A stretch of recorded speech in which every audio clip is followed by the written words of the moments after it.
আমি বিনীতভাবে অনুরোধ করছি জনতাপুর উপজেলার মাঠে মানুষের প্রিয় নেতা জনতাপুর উপজেলা পরিষদের নির্বাচিত উপজেলা চেয়ারম্যান করেন নিজামুল উলুম চাকমা আলিম মাদ্রাসার গভর্নিং বডির সম্মানিত সভাপতি শ্রদ্ধাভাজন জনাব কামাল আহমদ সাহেবকে সভাপতির আসন গ্রহণ করার জন্য বিনীতভাবে অনুরোধ করছি। সম্মানিত উপস্থিতি, এই পর্যায়ে একটি ইসলামী সঙ্গীত পরিবেশন করার জন্য একটি নাতে রাসূল পরিবেশন করার জন্য আমি বিনীতভাবে অনুরোধ করছি সুরমা সাংস্কৃতিক সংসদের সম্মানিত পরিচালক শিল্পী মোহাম্মদ নাঈম আহমদ। যৌথ সঙ্গীত পরিবেশন করবেন সুরমা সাংস্কৃতিক সংসদ।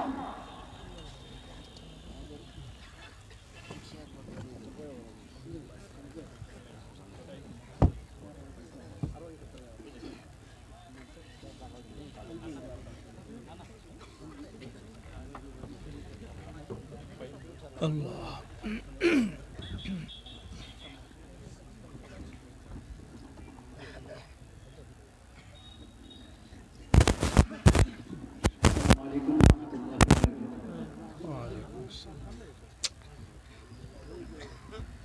মরুভূমি মদিনা ধন্য হলো পূর্ণ হলো যার পরশে সেই তো আমার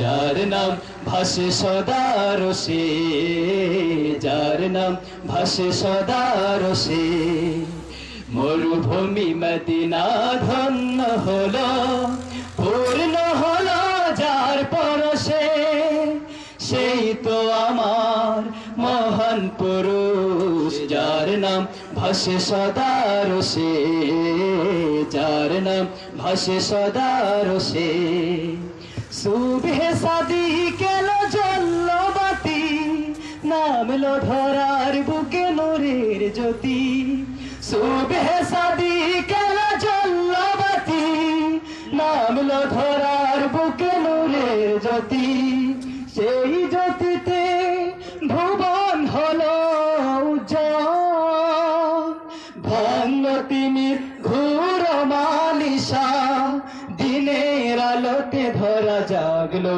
হো মরুভূমি মদিনা ধন্য হলো পূর্ণ হলো যার পরশে সেই তো আমার মহান পুরুষ যার নাম ভাসে সদা রসে যার নাম ভাসে সদা রসে স্পর্শে তোমার জাগলো মরু ফুটিল রঙিন ফুল গাইল ভ্রমর তারে চুমি মোহাম্মদ রাসূল মোহাম্মদ রাসূল স্পর্শে তোমার জাগলো মরু ফুটিল রঙিন ফুল গাইল ভ্রমর তারে চুমি মোহাম্মদ রাসূল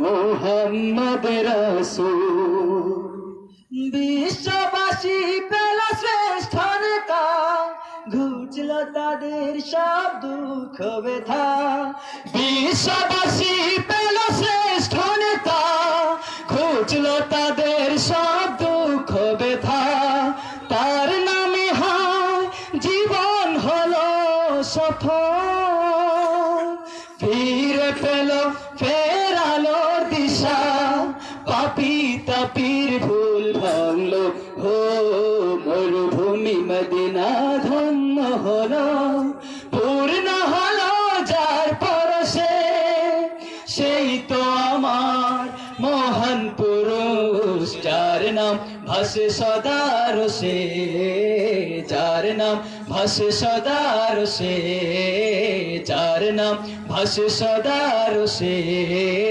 যার নাম ভাসে সদা রসে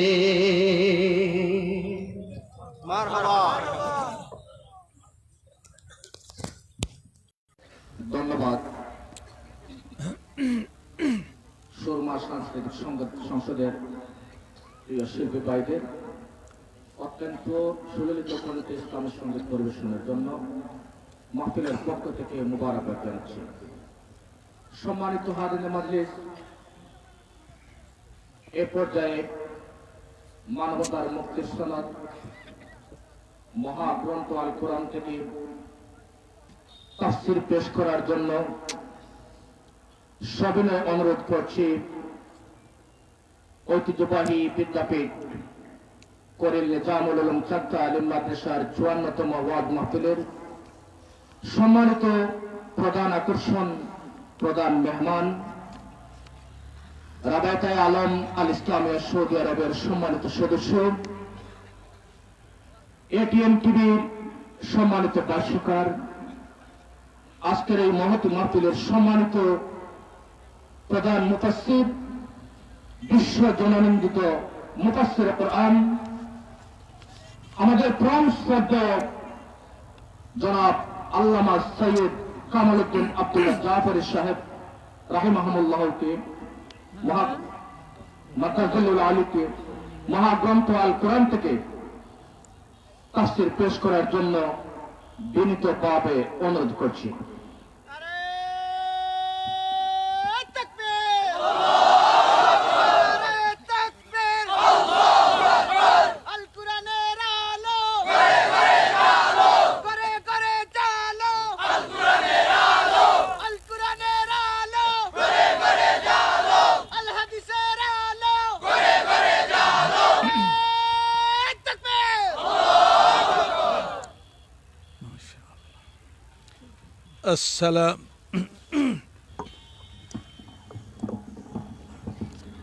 السلام عليكم ورحمة الله وبركاته. الحمد لله نحمده ونستعينه ونستغفره ونؤمن به ونتوكل عليه ونعوذ بالله من شرور أنفسنا ومن سيئات أعمالنا من يهد الله فلا مضل له ومن يضلل فلا هادي له ونشهد أن لا إله إلا الله وحده لا شريك له ونشهد أن سيدنا ونبينا وشفيعنا وحبيبنا وحبيب ربنا محمدا عبد الله ورسوله صلى الله تعالى عليه وعلى آله وأصحابه وأزواجه وأحبابه وأتباعه وبارك وسلم. أما بعد فأعوذ بالله من الشيطان الرجيم. بسم الله الرحمن الرحيم.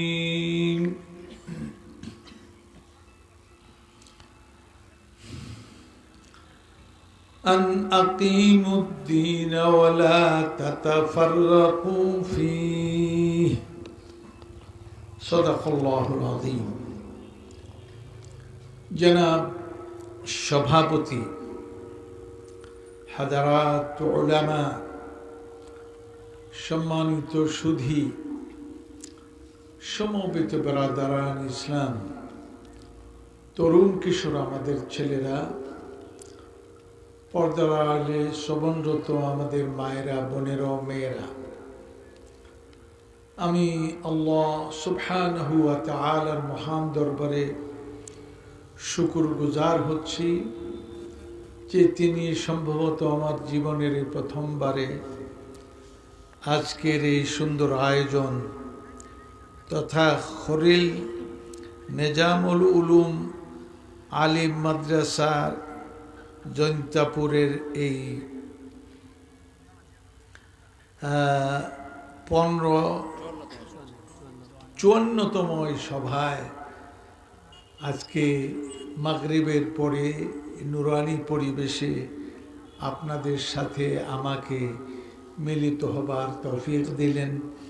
সেই জন্য আপনাদের সাথে নিয়ে কালিমাত শুকর আদায় করছি। আলহামদুলিল্লাহ হামদান কাসীরান তাইয়িবান মুবারাকান ফীহি ইয়া রাব্বি লাকাল হামদু কামা ইয়ানবাগি লিজালালি ওয়াজহিকা ওয়া আযীমি সুলতানিক লাকাল হামদু বিল ঈমান ওয়া লাকাল হামদু বিল কুরআন ওয়া লাকাল হামদু বিল ইসলাম ওয়া লাকাল হামদু বিমা খালাকতানা ওয়া রাযাকতানা ওয়া হাদাইতানা وأنقذتنا وفرجت عنا لك الحمد إذا رضيت لك الحمد حتى ترضى আল্লাহ সুবহানাহু ওয়া তাআলা এই শুকরগুজারির পরে বমজিব মাল্লাম ইয়াশকুরিন নাস লাম ইয়াশকুরিল্লাহ নবী করিম সাল্লাল্লাহু আলাইহি ওয়াসাল্লামের বক্তব্য অনুযায়ী যারা মানুষের প্রতি কৃতজ্ঞতা জানায় না তারা আল্লাহর প্রতিও শুকরগুজার হয় না। সেই জন্য আমি এই মাদ্রাসা বা এই জলসার কর্তৃপক্ষের আমি শুকরিয়া জানাই যে তারা দাওয়াত দিয়েছেন, আয়োজন করেছেন। আপনাদের শুকরিয়া জানাই যে আপনারা উপস্থিত হয়েছেন। অতঃপর আল্লাহ তাআলার দিকে মুতাওয়াজ্জিহ হই, তিনি যেন আমাদের এই আয়োজনকে, বয়ানকে, শোনাকে তিনি কবুল করেন, এর উত্তম বিনিময়ে দুনিয়াতেও দেন, আখিরাতেও দেন, আমিন। তো আমি আপনাদের খেদমতে বৃদ্ধ বয়সে জীবনের শেষ প্রান্তে উপস্থিত। আমার এখন আমি বলবো আমি বয়স্ক মানুষ, কাজেই আমি যে আপনাদের নিজ গুণে সুন্দর বক্তৃতা করে আপনাদের খুশি করব এই যোগ্যতা এখন আর আমার নাই। আপনারা নিজের যোগ্যতায় শুনতে হবে। কার যোগ্যতায়? নিজ যোগ্যতায় শুনবেন, মন দিয়ে শুনবেন, তাহলে আল্লাহ তাআলা কিছু কথা বলার তৌফিক দিবেন ইনশাআল্লাহ। ইন্না ফী যালিকা লাযিকরা লিমান কানা লাহু কলব লিমান কানা লাহু কলবুন আও আলকাস সামআ ওয়া হুয়া শাহীদ। যা এর মধ্যে রয়েছে নসিহত, কাজের কথা।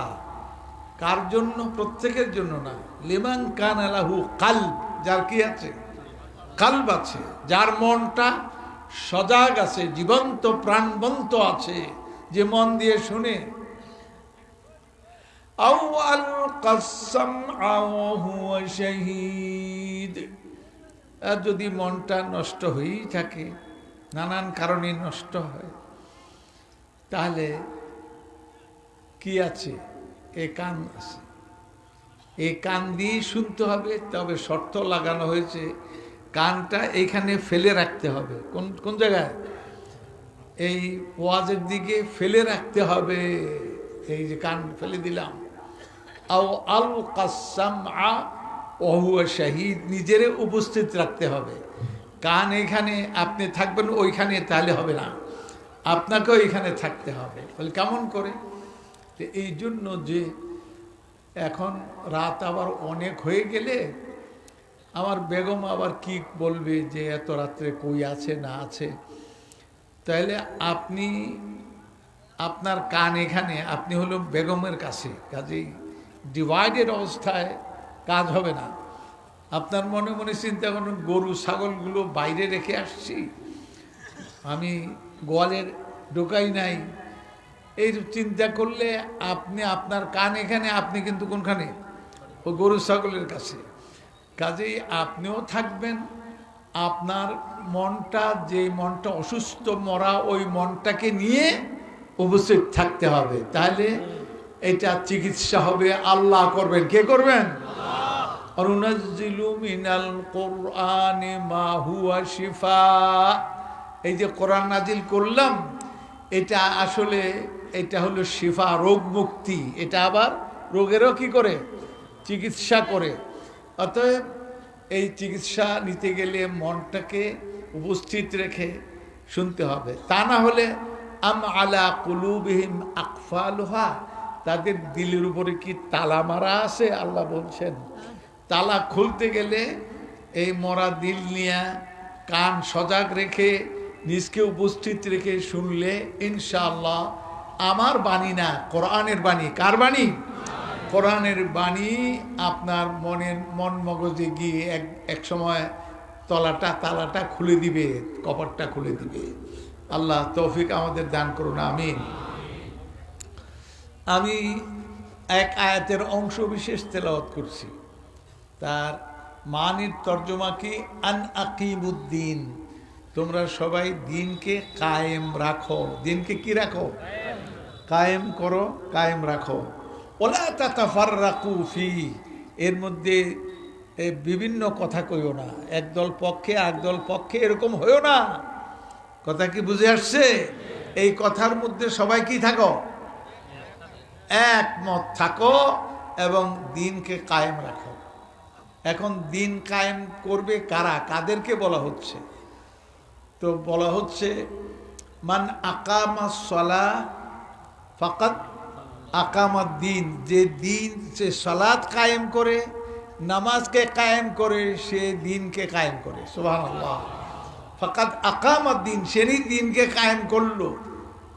কথা কি বুঝে আসছে? সালাত আমরা সবাই কায়েম করি, ঠিক না? সুতরাং আমাদের যারা যারা সালাত কায়েমের পক্ষে, সবার উপরে এটা ফরজ, দিনকে কি রাখা? কায়েম রাখা। এখন বুনিয়াল ইসলাম আলা খামসিন, এই দিনকে স্থাপন করা হয়েছে 5টা খুঁটির উপরে। কয়টা খুঁটির উপরে? এই দিনকে, দিন মানে কি? ইসলাম। ইসলাম নামক দিন, এই দিনকে এটা ফাউন্ডেশন রাখা হয়েছে দিনের, এটা 5টা খুঁটির উপরে। 5টা খুঁটি কি কি? শাহাদাতে আল্লাহ ইলাহা ইল্লাল্লাহ ওয়া আন্না মুহাম্মাদার রাসূলুল্লাহ। এই কথাগুলি খুব মনে রাখতে হবে, এগুলি কামিয়াবির কথা, নতুবা দুনিয়া তো যাবেই, আখেরাতও যাবে। এটাকে বলে আমও যাবে, আরটা কি যাবে? সালও যাবে। খুব সাবধান থাকতে হবে। এই কথাগুলি মনে রাখুন, আমি দলিল দিয়ে প্রমাণ দিয়ে বুঝিয়ে যাব ইনশাআল্লাহ, আল্লাহ তৌফিকে। তো কি বলা? যে সালাত এক নম্বরে হলো এই সাক্ষ্য দেয়া আল্লাহ ছাড়া কোনো ইলাহ নাই, মুহাম্মদ সাল্লাল্লাহু আলাইহি ওয়াসাল্লাম আল্লাহর রসুল, তার বান্দা রসুল। এটা একটা খুঁটি। আরেকটা খুঁটি কি? ওয়া ইকামিস সালাহ, সালাতকে প্রতিষ্ঠা করা, এটা হলো 2 নম্বর খুঁটি। ওয়া ইতাইজ যাকাত, যাকাত প্রদান করা, এটা কয় নম্বর খুঁটি? 3 নম্বর খুঁটি। ওয়া ইতাইজ যাকাত ওয়া সাওমে রমাদান, রমজান মাসে রোজা রাখা, এটা কয় নম্বর খুঁটি? 4। হজ্জিল বাইতে মান ইসতাতা ইলাইহি সাবিলা, আর আল্লাহর ঘরের হজ করা, যে ওই পর্যন্ত আসা যাওয়া করতে সক্ষম। কটা হলো? 4টা না 5টা? 5টা। এই 5টা খুঁটির উপরে দিন কায়েম করা হয়েছে। এখন 5টা যদি কেউ কায়েম করে, সে কি দিন কায়েম করলো না দিনের খুঁটি কায়েম করলো? আপনারা কথা বলেন, তাহলে আমি বুঝবো আপনারা বুঝতেছেন, নাহলে আমি কাজটা করব অন্যদিকে চলে যাবে। আবারও প্রশ্ন করি, এই 5টি জিনিস যে করলো, সে কি কায়েম করলো? খুঁটি কায়েম করলো। কয়টা খুঁটি? 5টা খুঁটি। এখন এই 5টা খুঁটির উপরে কি লাগানো? এই যে ছাদ, প্যান্ডেল বানানো, এটা কার কাজ? অন্য মানুষের কাজ না তার কাজ? কার কাজ? যে এই কাজ করে তারই কাজ কি করা? চাঁদোয়া লাগাবে, কারণ সে তো পুরা একটা দিন, পুরা দিনকে সে প্রতিষ্ঠা করবে। এগুলি মাত্র খুঁটি না কায়েম করলো, কি করলো? খুঁটি লাগাইলো। মানে দিনটা পুরা কায়েম হবে কেমনে? এটার ছাদ লাগাবেন, এটার দেখেন আপনারা কত কাজ করলেন, এরপরে ইলেকট্রিফিকেশন, লাইট, বাল্ব, কানেকশন, কত কিছু করতে হয়। এই সব কিছু মিলালে আপনি দিন কায়েম করলেন। এখন আল্লাহ তাআলা কি বলছেন? উদখুলু ফিস সিলমে কাফা, তোমরা ইসলামের মধ্যে পুরোপুরি প্রবেশ করো। ইসলামও কমপ্লিট, তোমরাও ঢুকো, কি পুরোপুরি কমপ্লিট ঢুকো। তাইলে দিন বলতে কি বুঝালো? দিন হলো এমন এক নীতি, এই দিনটা আল্লাহর দিনও হতে পারে আর মানুষের দিনও হতে পারে।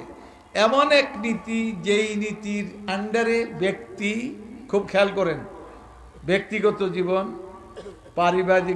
পারিবারিক জীবন, সামাজিক জীবন, রাষ্ট্রীয় জীবন, আদালত, তারপর যুদ্ধ, এরপরে আপনার কি বলে এই যত শিক্ষা ব্যবস্থা যত কিছু আছে সবই হলো এই জীবনের জন্য। এই সব কিছু মিলে জীবনের পরিপূর্ণ জীবন ব্যবস্থা। সুতরাং এই আল্লাহ তাআলা আমাদের যে দিন দিয়েছেন, সেই দিনটা খালি খুঁটি দিয়েছেন না সবটা দিয়েছেন? কায়েম তিনি করবেন না, কায়েম করতে হবে আপনাকে। তিনি এগুলি নাজিল করে দিয়েছেন। কি দিয়েছেন? কথা কি বুঝে আসছে? তিনি কি নাজিল করেছেন? দিনের মাল মশলা, খুঁটি টুটি সব তিনি নাজিল করে দিয়েছেন। কারো কাছে হাত পাততে হবে না। তোমরা এইগুলিকে কায়েম করবে, তোমরা এইগুলিকে প্যান্ডেল লাগাবে, বেড়া দরজা সব কিছু দিবে, এটা তোমাদের কাজ। এটাই হলো একামতে দিনের কাজ। সুবহানাল্লাহ। আচ্ছা, এখন আপনার প্রশ্ন হলো, আপনি প্রত্যেকটার বিষয়ে একটা একটা প্রমাণ দিবেন যে এই কথাগুলি বললেন, এটা যে দিন, এগুলি সব কিছু মিলিয়েই দিন, এই কথা আমি এটার আগে নীতিগত একটা প্রমাণ দিয়ে দেই, তারপরে খুচরা। নীতিগত প্রমাণ হলো নবী করিম সাল্লাল্লাহু আলাইহি ওয়াসাল্লাম, তিনি তার সময় রাষ্ট্রের প্রধান কে ছিলেন? দেখি আপনারা কি জানেন? তিনি নিজে।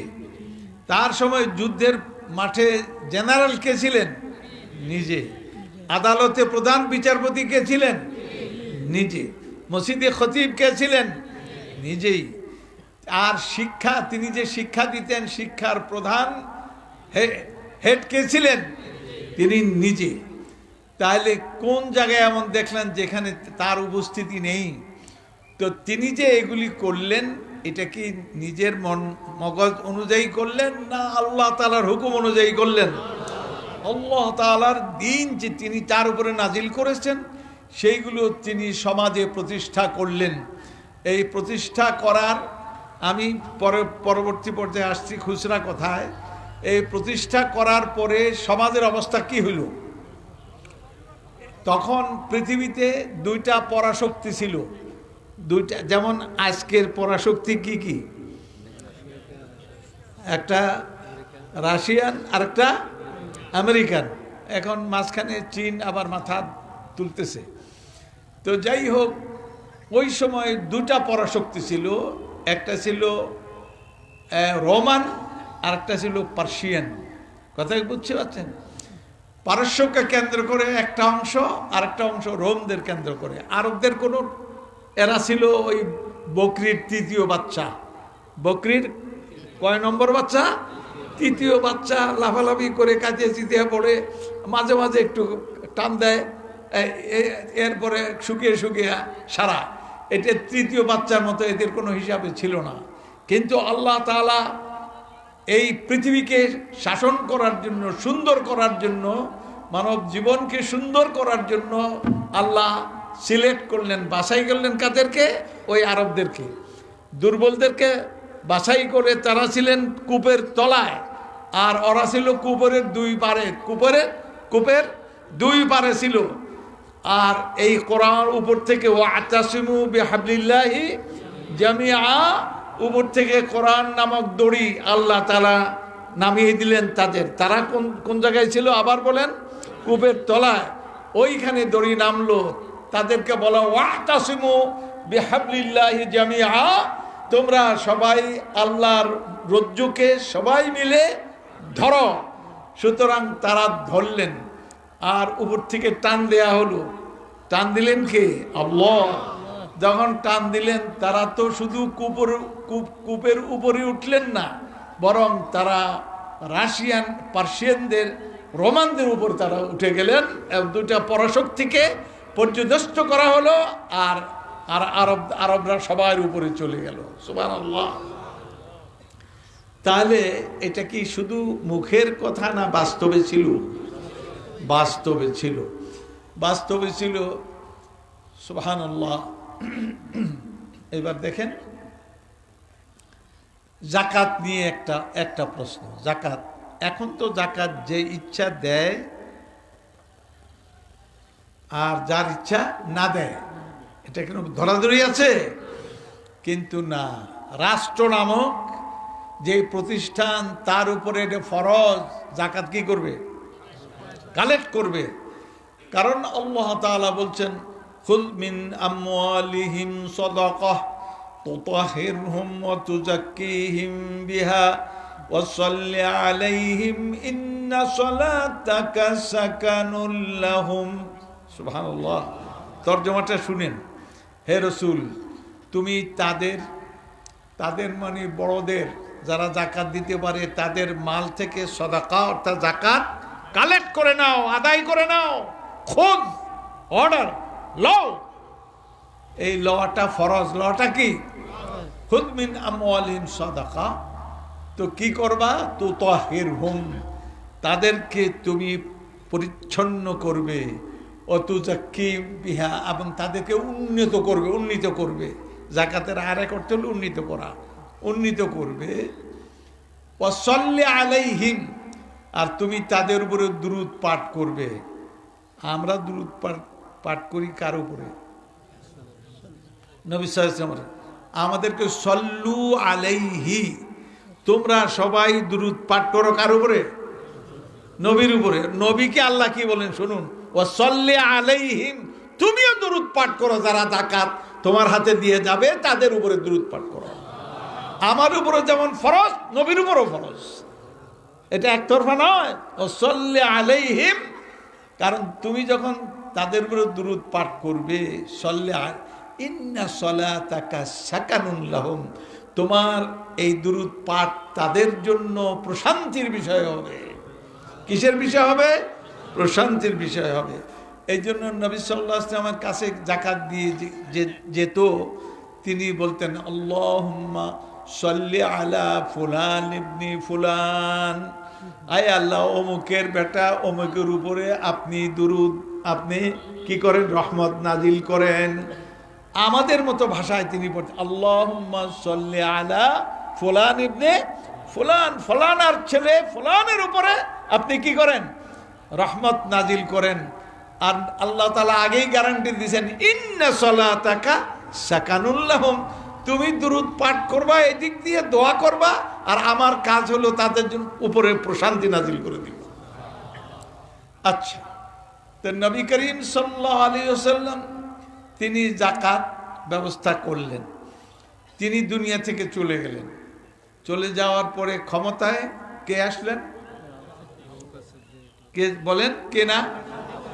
সাইয়্যিদুনা আবু বকর রাদিয়াল্লাহু তাআলা আনহু, তিনি ক্ষমতায় আসলেন। তার ক্ষমতা আসার পরেই কিছু লোক, এরা যাকাত দিতে অস্বীকার করল। এরা বলল, আতানা রাসূলুল্লাহ, আল্লাহ রসুলের এতাত আমরা করেছি। ইদা কানা ফিনা, তিনি যতদিন আমাদের মাঝে ছিলেন আমরা তার হুকুম মানছি। ফামা বালু দিন আবি বাকারি, আবু বকরের একটা দিন আছে নাকি তার হাতে দিয়ে যাকাত দিতে হবে? আল্লাহ তাআলা নবীরে কিছু খুঁজ, এক বছরে লও, তো নবী নাই, কাজে যাকাত কালেক্ট কেউ করবে না। আবু বকর কেমনে যাকাত কায়েম? আবু বকর উপরে দিন নাজিল হয়েছে যে যাকাত কালেক্ট কেমনে করবে? সুতরাং আমরা যাকাত দিব না। আল্লাহ আল্লাহ। এরপরে তিনি পরামর্শ সভা ডাকলেন, পার্লামেন্টের অধিবেশন। কে? আবু বকর রাদিয়াল্লাহু তাআলা। তার প্রধান পরামর্শক কে? সাইয়েদনা ওমর, সামনে তিনি। তো হযরত ওমর যখন বুঝছেন যে আবু বকর রাদিয়াল্লাহু তাআলা মুডের মধ্যে আছেন, কি মুড? যাকাত, যারা যাকাত দিবে না তাদের কল্লা কলম করে ফেলবেন। তো তিনি বললেন, ইয়া খলিফাতা রাসূলিল্লাহ, ও আল্লাহ রসুলের খলিফা, এখন তারা নামাজ তো পড়ে, রোজাও তো রাখে, হজও করে, কালেমাও পড়ে, কি দেয় না? যাকাত দেয় না। একটা জিনিস দেয় না, আপাতত তাদের বিরুদ্ধে অ্যাকশন নেওয়া ঠিক হবে না।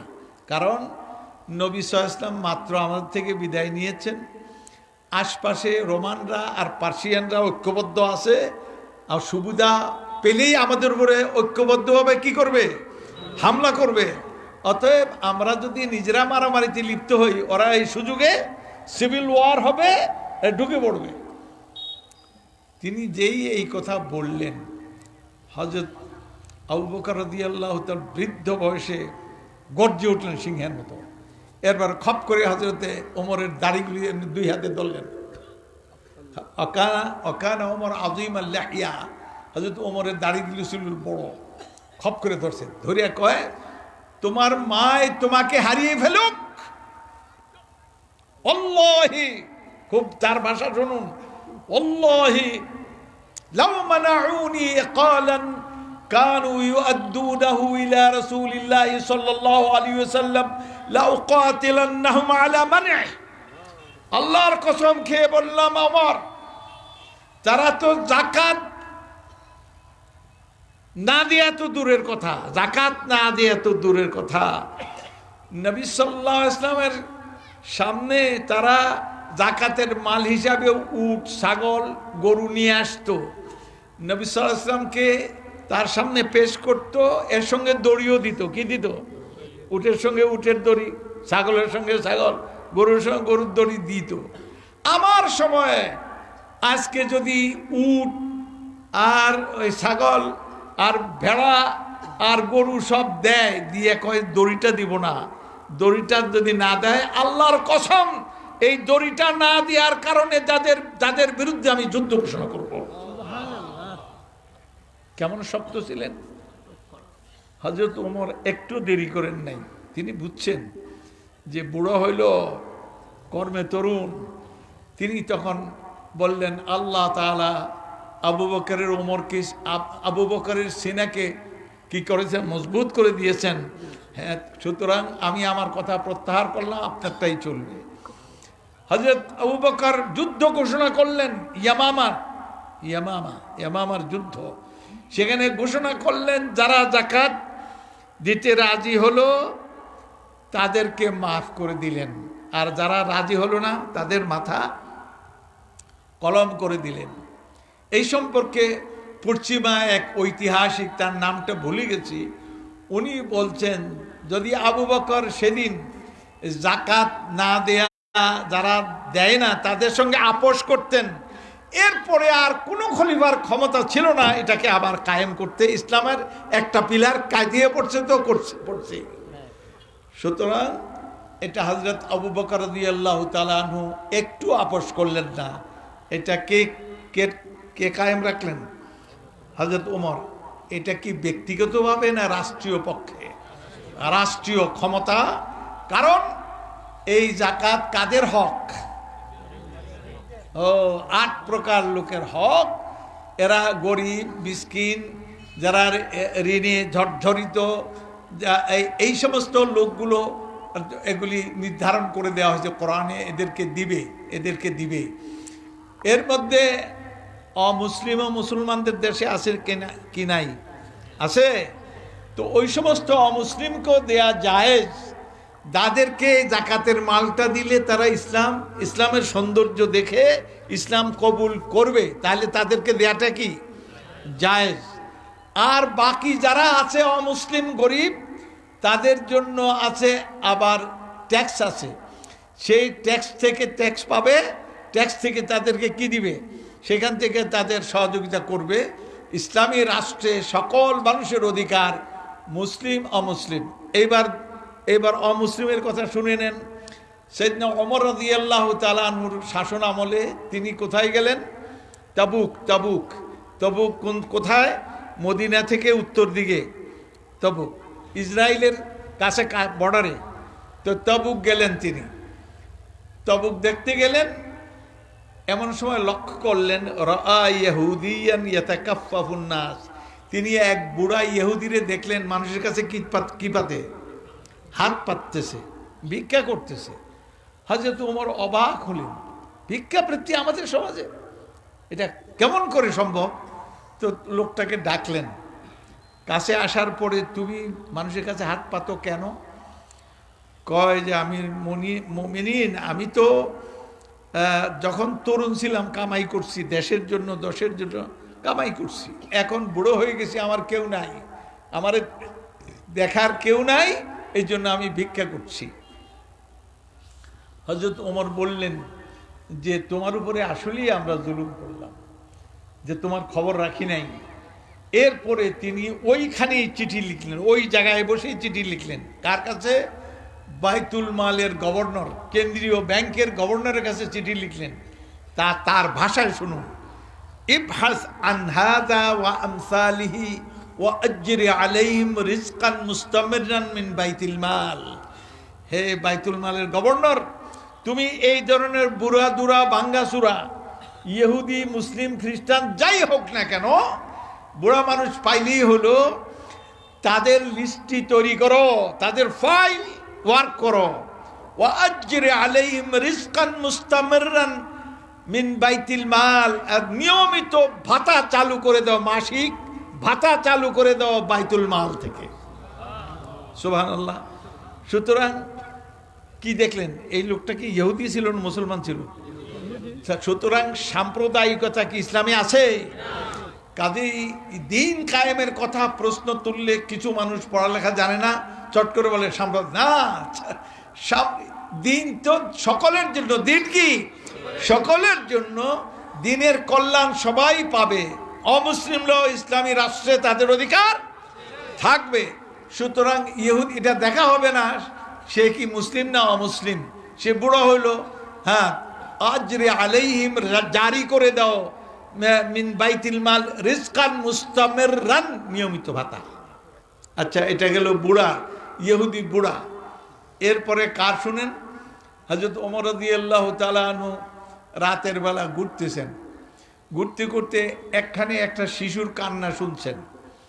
তিনি তার কাছে গিয়ে বললেন, ও শিশুর মা, তুমি ঘুমাও, তোমার শিশুকে খেয়াল করো না? তখন শিশুর মা দুধ খাওয়ায়, শিশু চুপ করে। হযরত ওমর একটু দূরে আসার পরে আবার কান্না শুনছেন। কান্না শোনার পরে তিনি আবার ফিরে গেলেন। তিনি ফিরে গেলেন, তুমি কেমন মা? তোমার শিশু কাঁদে আর তুমি ঘুমাও, তোমার মায়া দয়া কিচ্ছু নাই? তখন ওই মহিলা তো আর জানে না কার সঙ্গে কথা বলতেছে। তখন মহিলা বলে যে হযরত ওমর একটা ঘোষণা দিছেন। কি ঘোষণা? যে বাইতুল মাল থেকে শিশু কল্যাণ ভাতা, সব শিশুদের জন্য কি দেয়া হবে? কল্যাণ ভাতা দেওয়া হবে। কিন্তু যেই শিশুরা মায়ের দুধ পান করছে তারা না, যারা দুধ ছাড়ছে তাদের জন্য দেওয়া হবে। এখন আমি চেষ্টা করছি বাচ্চাকে দুধ ছড়ানোর, যাতে করে কোনটা পাই। এ বাঙালিয়া বুদ্ধি তারও ছিল। সুতরাং মাশাআল্লাহ, হযরত ওমর আর একটা কথাও বললেন না। তিনি ফিরে আসলেন এবং তিনি মনে করলেন ভুলটা তো আমার, এই বেটি তো কষ্ট দেয় না, আরো বেটি তো বাচ্চাদেরকে কষ্ট দেয়, এই জন্য আল্লাহ তো জিজ্ঞেস করবেন আমাকে। সুতরাং তিনি পরের দিন ঘোষণা করে দিলেন, তোমরা তোমাদের বাচ্চাদেরকে কষ্ট দিও না, যারা দুধ পান করে আর যারা করে না সবাই শিশু কল্যাণ ভাতা পাবে। দিন কায়েম মানে কি বুঝলেন? দিন কায়েম বলেই। এরপরে আরেকটা ঘটনা আপনারা জানেন, কিন্তু পুরাটা জানেন না, ওই ঘটনারও বনি। হযরত ওমর রাদিয়াল্লাহু তাআলা মদিনার বাইরে, মদিনার ভিতরে না বাইরে গেছেন, শীতকাল, প্রচন্ড শীত।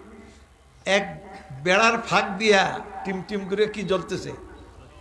বাতি এত রাতে তো বাতি জ্বলার কথা না। তিনি তার খাদেমকে, সম্ভবত হযরত আসলাম রাদিয়াল্লাহু তাআলা আনহু সঙ্গে ছিলেন, তিনি গেলেন সেখানে। তিনি সেখানে গিয়ে কি বললেন, আসসালামু আলাইকুম ইয়া আহলাদ দাউ, ও আলোওয়ালারা, তোমাদের উপরে আল্লাহর রহমত শান্তি নাজিল হোক। তোমরা কি করো এত রাত্রে, ঘরে বাতি জ্বলছে কেন?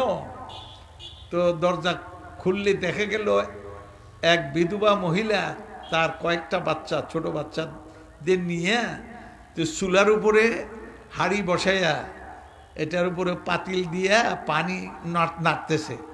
বলে তুমি কি করছো? কইলে এদের ছেলে, এদের বাবা যুদ্ধে গিয়ে কি করছে, শহীদ হয়েছে। কারণ এদের দেখার কেউ নাই, কামাই করারও কেউ নাই।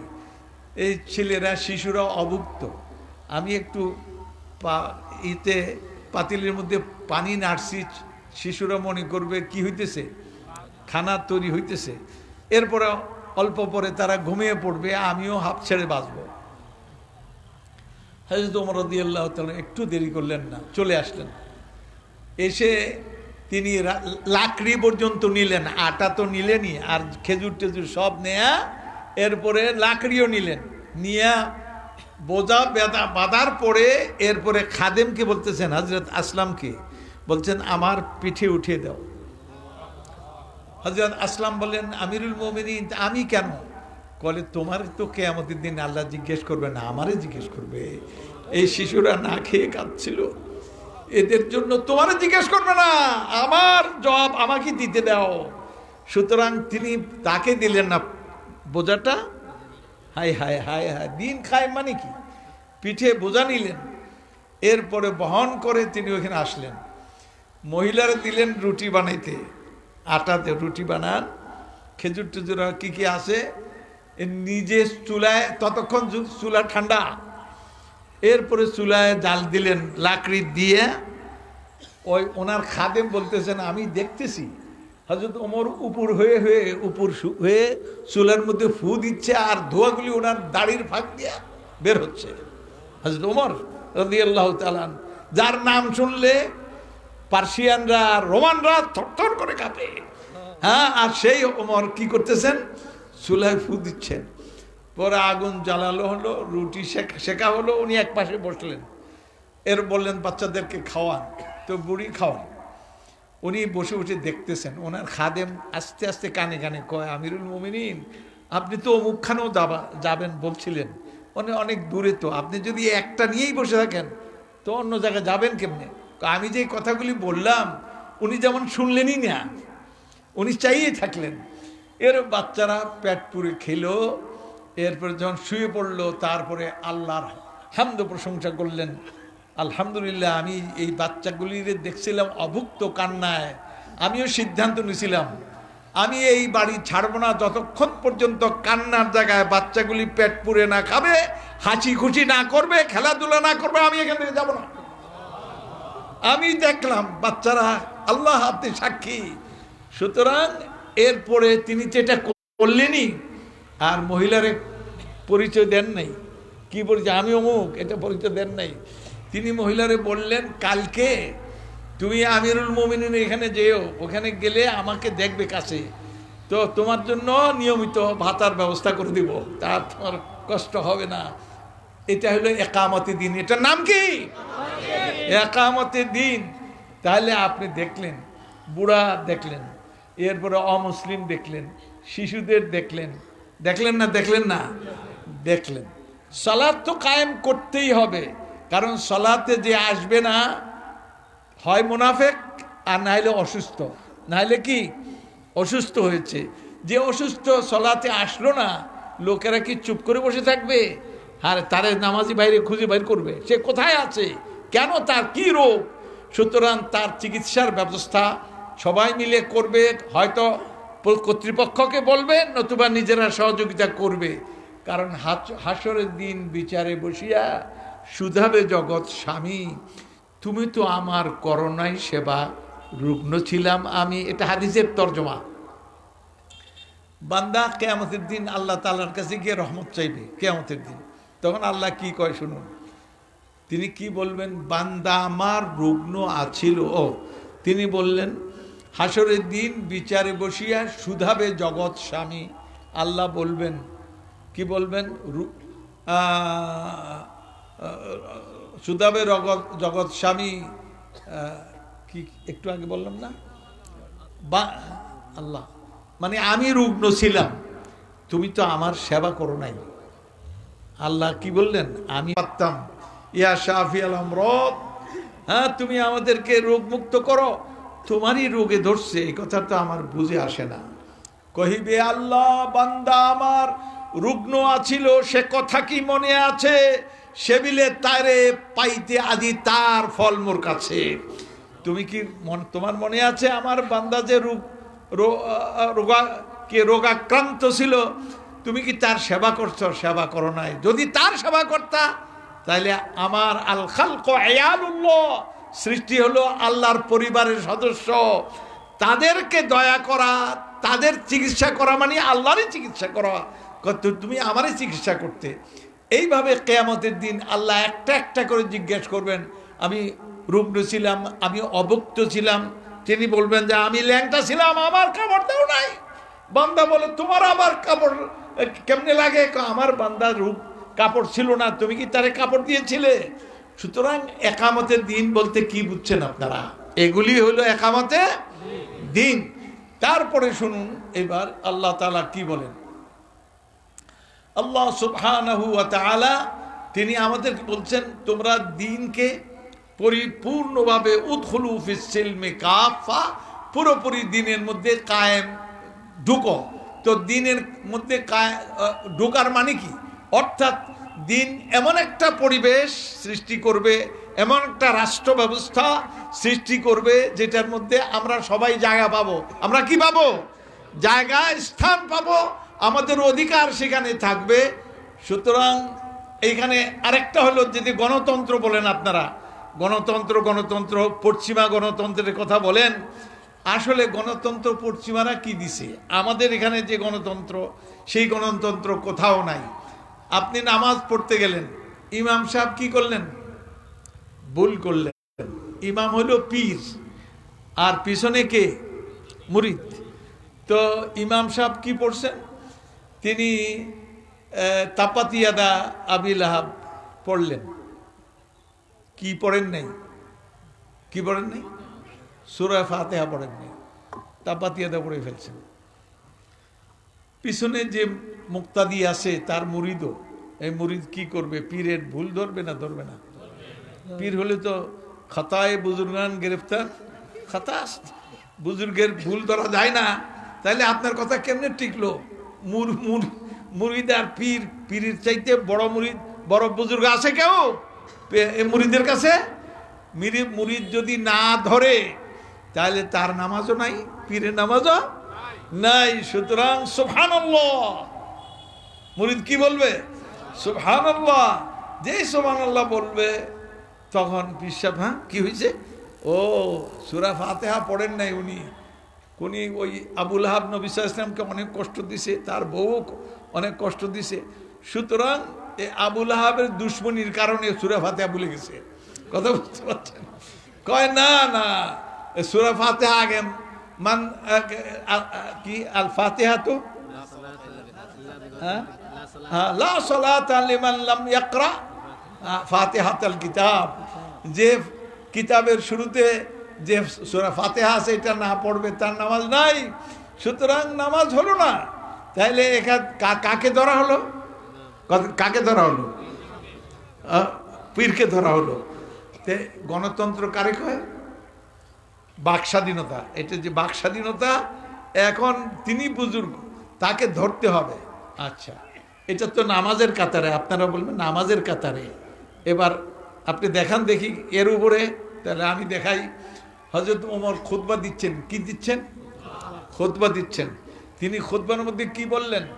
তিনি বললেন, দেখো তোমরা বিয়ে শাদিতে দেনমোহর অনেক বাড়াইয়া ফেলছো, বিয়ের কঠিন করে ফেলছো। বিয়ে যদি কঠিন হয়, দামি হয়, তাইলে যে সমস্ত তরুণ বিয়ে করার দরকার, অথচ তাদের আর্থিক ক্ষমতা এত নাই, তাহলে পরে তো তারা জিনা ব্যভিচার সমাজে ছড়িয়ে পড়তে পারে। সেই জন্য তিনি বললেন দেনমোহর কম করো। খুব খেয়াল করেন, এটা তিনি খুতবার মধ্যে বলতে, খুতবা। এক মহিলা পিছনের কাতার থেকে হাত তুললেন, আমিরুল মুমিনিন খবর আছে, খবর আছে। কি খবর? আপনি আল্লাহ দিলেন আর আপনি নিয়ে গেলেন। বলি কেমনে?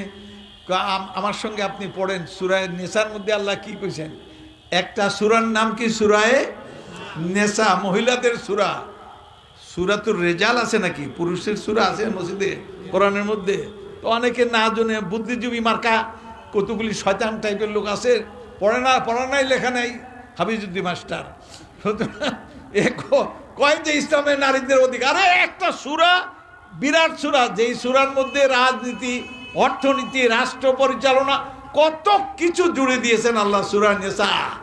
তো ওই মহিলা সূরা নেসার থেকে তেলাওয়াত করলেন, ওয়া আতাইতুম ইহদাহুন্না কিনতারা, তুমি তোমার কোনো বউকে একটাল পরিমাণ হীরা জহরত, চুনি পান্না, টাকা পয়সা এগুলি দিলা।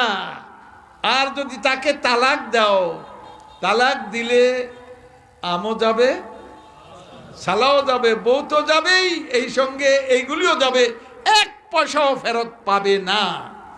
তো এই আয়াতের মধ্যে কি দেখানো হয়েছে? কোনো মহিলা তার স্বামীকে বুঝিয়ে দড়ি টানাটানি করে, দর কষাকষি করে স্টুপ পরিমাণও নিতে পারে, এই দূর নিতে পারে। আর আপনি যে অর্ডার করছেন কম করো, কোন ক্ষমতা বলে, কোন জায়গায় পাইলেন এটা আমি জানতে চাই। হায় হায় হায় হায় হায় হায়, হযরত ওমর কি করলেন? গণতন্ত্র আপনি দেখাবেন, আমাদেরকে দেখান। হযরত ওমর রাদিয়াল্লাহু তাআলা আনহু কার ছাত্র? নবী করিম সাল্লাল্লাহু আলাইহি ওয়াসাল্লামের ছাত্র। তিনি একদিন ক্লাসে বলছিলেন, কি বলছিলেন? আলা কুল্লুকুম খাত্তা খায়রু খাত্তাইন আত-তাওয়াবুন। এই ওয়াজটা আজকে করেন নাই, যেখানে আবু বকর ওমর উপস্থিত ছিলেন তাদের ক্লাসে বলেছিলেন যে ভালো করে শুনে নাও, তোমাদের প্রত্যেকেই ভুল করো, প্রত্যেকেই ভুল করো। খায়রু খাত্তাইন আত-তাওয়াবুন, উত্তম ভুল কারা করে? যে তওবা করে, সংশোধন করে। সুতরাং তোমরা ভুল করবা, কিন্তু সংশোধন করে নিলে। তো এখন মহিলা ধরল, যেমন আগে মুরিদে ধরছিল কারে? পীরকে। এইবার মহিলা ধরল কাকে? একবারে হযরত ওমরকে। সুবহানাল্লাহ। তাকে বললেন যে আল্লাহ দিলেন, আপনি নিয়ে গেলেন, ব্যাপারটা কি? আপনি যেটা কইছেন ওটার ক্ষমতার উৎসটা কই? কম করার জন্য বললেন। হ্যাঁ, কমও করা যায়, সেটা হলো নিজেদের ব্যাপার। আমরা কে কদ্দূর দিয়ে পারি, কে কদ্দূর নিয়ে পারি, এটা আমাদের ব্যাপার। রাষ্ট্রের ক্ষমতা এটা নাই এখানে হস্তক্ষেপ করে। আপনি এই কথাটা কেমনে বললেন? হযরত ওমর একটু দেরি করলেন নাই, তিনি কি বললেন শুনুন। আসাবাত ইমরাআতুন ওয়া আখতা ওমর, একটি মহিলা সঠিক কথা বলে ফেললো, ওমর তো ভুল করে ফেললো। সুবহানাল্লাহ বললেন না? হযরত ওমর তো নিজের কথা না বললেও হতো, যে একটি মহিলা সঠিক কথা বলছে, হযরত ওমর নিজের ভুল করছে এটা বলার দরকার ছিল না।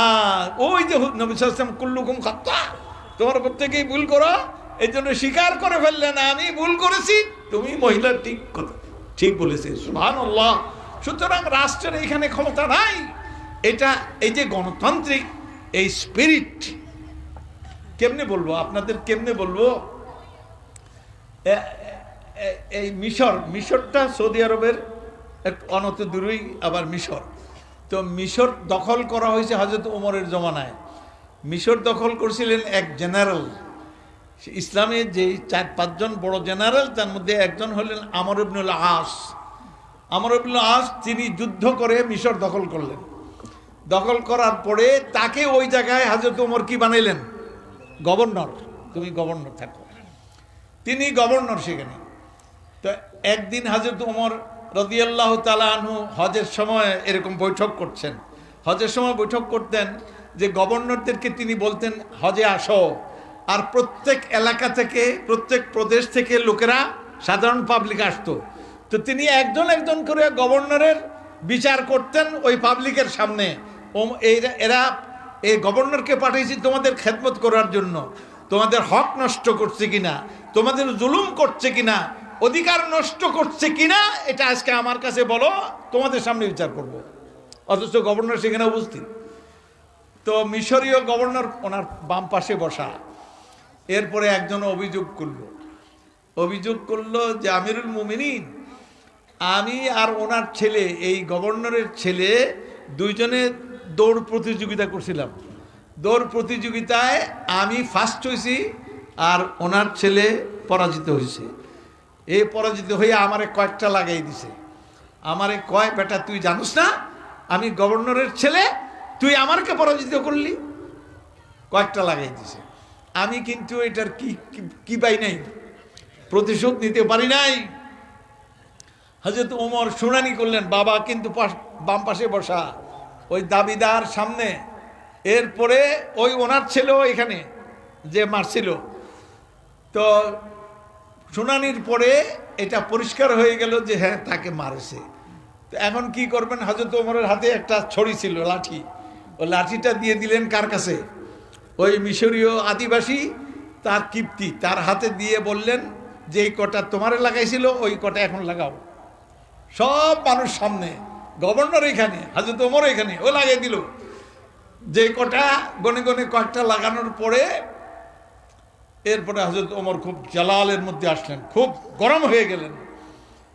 এরপরে তিনি বললেন, ইদরিব আলা সানআতি হাদার রাজুল, এই যে লোকটা আমার বাম পাশে বসা আছে, এই লোকটার টাক মাথায় কয়েকটা লাগাও। কোথায় লাগাইতে বলছে? কার মাথায়? বাবার মাথায়, গভর্নর, টাক মাথায় কয়েকটা লাগাও। তখন ওই লোক কয়, আমিরুল মুমিনিন, উনি তো মারেন নাই, ওনার ছেলে মারেছে, আমি প্রতিশোধ নিয়েছি, ওনার তো কোনো দোষ নাই। কলে বকরি কোদে খোদার জোরে, বাপ গভর্নর বলেই তো তার ছেলে তোমার উপরে করলো। এরপরে তিনি হযরত আমর ইবনে আসকে লক্ষ্য করে ঐতিহাসিক বক্তব্য করলেন। এটা মেঘনা কাটা হিসাবে জাতিসংঘে জানি না উল্লেখ আছে কিনা। তিনি বললেন, মাতা ইস্তাবাদান নাস ইয়া আমর ওয়াকাদ ওয়ালাদাতহুম উম্মাহাতুহুম আহরারা, হে আমর, তুমি লোকদেরকে কখন গোলাম বানিয়ে ফেললে, অথচ তাদের মায়েরা তাদেরকে স্বাধীন হিসাবে প্রসব করেছিল। সুবহানাল্লাহ পড়লেন না? বুঝলেন না? মানুষের অধিকার, এই যে অধিকার তার, এটাকেই তিনি বললেন যে এই লোকটা কি হয়েছে, তারে গোলাম বানিয়ে ফেলা হয়েছে, তার অধিকারে হস্তক্ষেপ করেছে। মাতা ইস্তাবাদান নাস, কখন তুমি গোলাম বানিয়ে ফেললে হে আমর।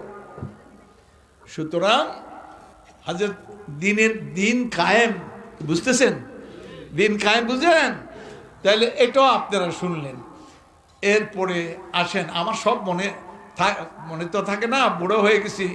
আরো কি রোগ না এখন একটা ছড়াইছে কিনা, করোনা। এই করোনায় আমি আক্রান্ত হয়েছিলাম, 25 দিন ছিলাম।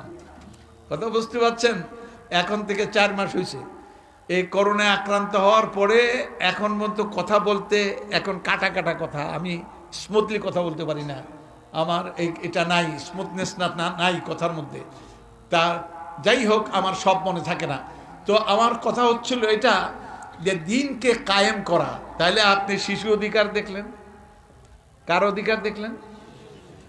জি, শিশু অধিকার, তারপরে বুড়ার অধিকার, এরপরে অমুসলিমের অধিকার, এরপরে কার দেখলেন? হায় নারী অধিকার। হায় হায় রে, নারী নিয়া আমার দেশে বেশরম বুদ্ধিজীবী সবাই না, কিছু সংখ্যক পড়ালেখা নাই, আন্দাজে কথা বলে। আচ্ছা, নারীদেরকে ইসলাম ঠকাইছে না জিতাইছে? আপনারা তো কইবেনই, না জানলেও কইবেন। কথা বুঝতে পারছেন? কিন্তু আমি এবার আপনাদের পক্ষে দলিল নিয়ে আসছি। কি দলিল? কয় যে বাবা মারা গেলে লিযাকারি মিসলু হাযিল উনসায়াইন, 2 বোনে যা পাবে এক ছেলে তা পাবে। বাবার মৃত্যুর পরে বোনেরে দিল অর্ধেক, বাইরে দিল পুরা। তাইলে বোনেরে কম দিছে না বেশি দিছে? হ্যাঁ, ওনারা 2 মত হয়ে গেছে। একদল কইছে উনি তো প্রমাণ করবো বোনের বেশি দিছে, কাজে আমি আগেই কই দিই। আরেক দল বলছে যে অর্ধেক যখন কমই, না দুই দলই ঠিক আছেন, এবার ঠিকটা আমি বলি। আপনারা যদি ঠিক বলতেই পারেন তাহলে আমার দাওয়াত দিচ্ছেন কেন, কোন দুঃখে? এখন শুনেন, এক বাবা মারা গেল, 1 লাখ টাকা রেখে মারা গেল, তার 2 মেয়ে 1 ছেলে। এখন কেমনে পাবে? 25-25 50 পাবে 2 বোনে, আর 50 পাবে কে? এক ভাই। কিন্তু কথাটা আবার ভালো করে খেয়াল করেন, লিযাকারি মিসলু হাদ্দিল উনসায়াইন, বেটা ছেলে কদ্দুর পাবে? 2 বোনে যা পাবে তা পাবে। তা কারে আগে দিতে বলছে? চিন্তা করে কর, কারে আগে দিতে বলছে? বোনেরে বলছে আগে, যদিও উল্লেখ করছে লিযাকারি, বেটা ছেলের জন্য কদ্দুর, 2 বোনে যা পাবে তো আগে পাবে 2 বোনে, এরপরে কদ্দুর দিছ তার ডবল কারে দাও। তাহলে আগে কারে দিল? বোনেরে কেন দিল আগে? এই জন্য দিছে, বোন তো দুর্বল, ভাইয়েরা ঠকায়, কথার মার পেছে শক্তি দিয়ে নানান কিছু দেখায়, বোনে ঠকায় বোনেরে, এই জন্য বোনটা আগে দিয়ে দাও। এটা আগে দাও, কদ্দুর দিলা তার ডাবল কারে দাও, ভাইয়ের দাও। আচ্ছা, এখন দেখা গেল ভাই বেশি পাইল, কিন্তু 2 নম্বরে পাইল, 1 নম্বরে না। 1 নম্বরে কে পাইল? বোনের পাইল। এইবার আসেন, ভাই নুরু সবে মাত্র শুরু, এটা শেষ না। তারপর কি হইল? ও বোনেরে বিয়ে দিল। বোনেরে যখন বিয়ে দিল, দেনমোহর কত ঠিক হইল? 50,000। কত? 50,000। তার কাছে আগে কত আছে? 25,000। 50,000-এর খবর কি? মিয়া বিবি রাজি, কি করবে কাজী না। ইসলাম কি কয় শুন, কান খাড়া করে শুনেন।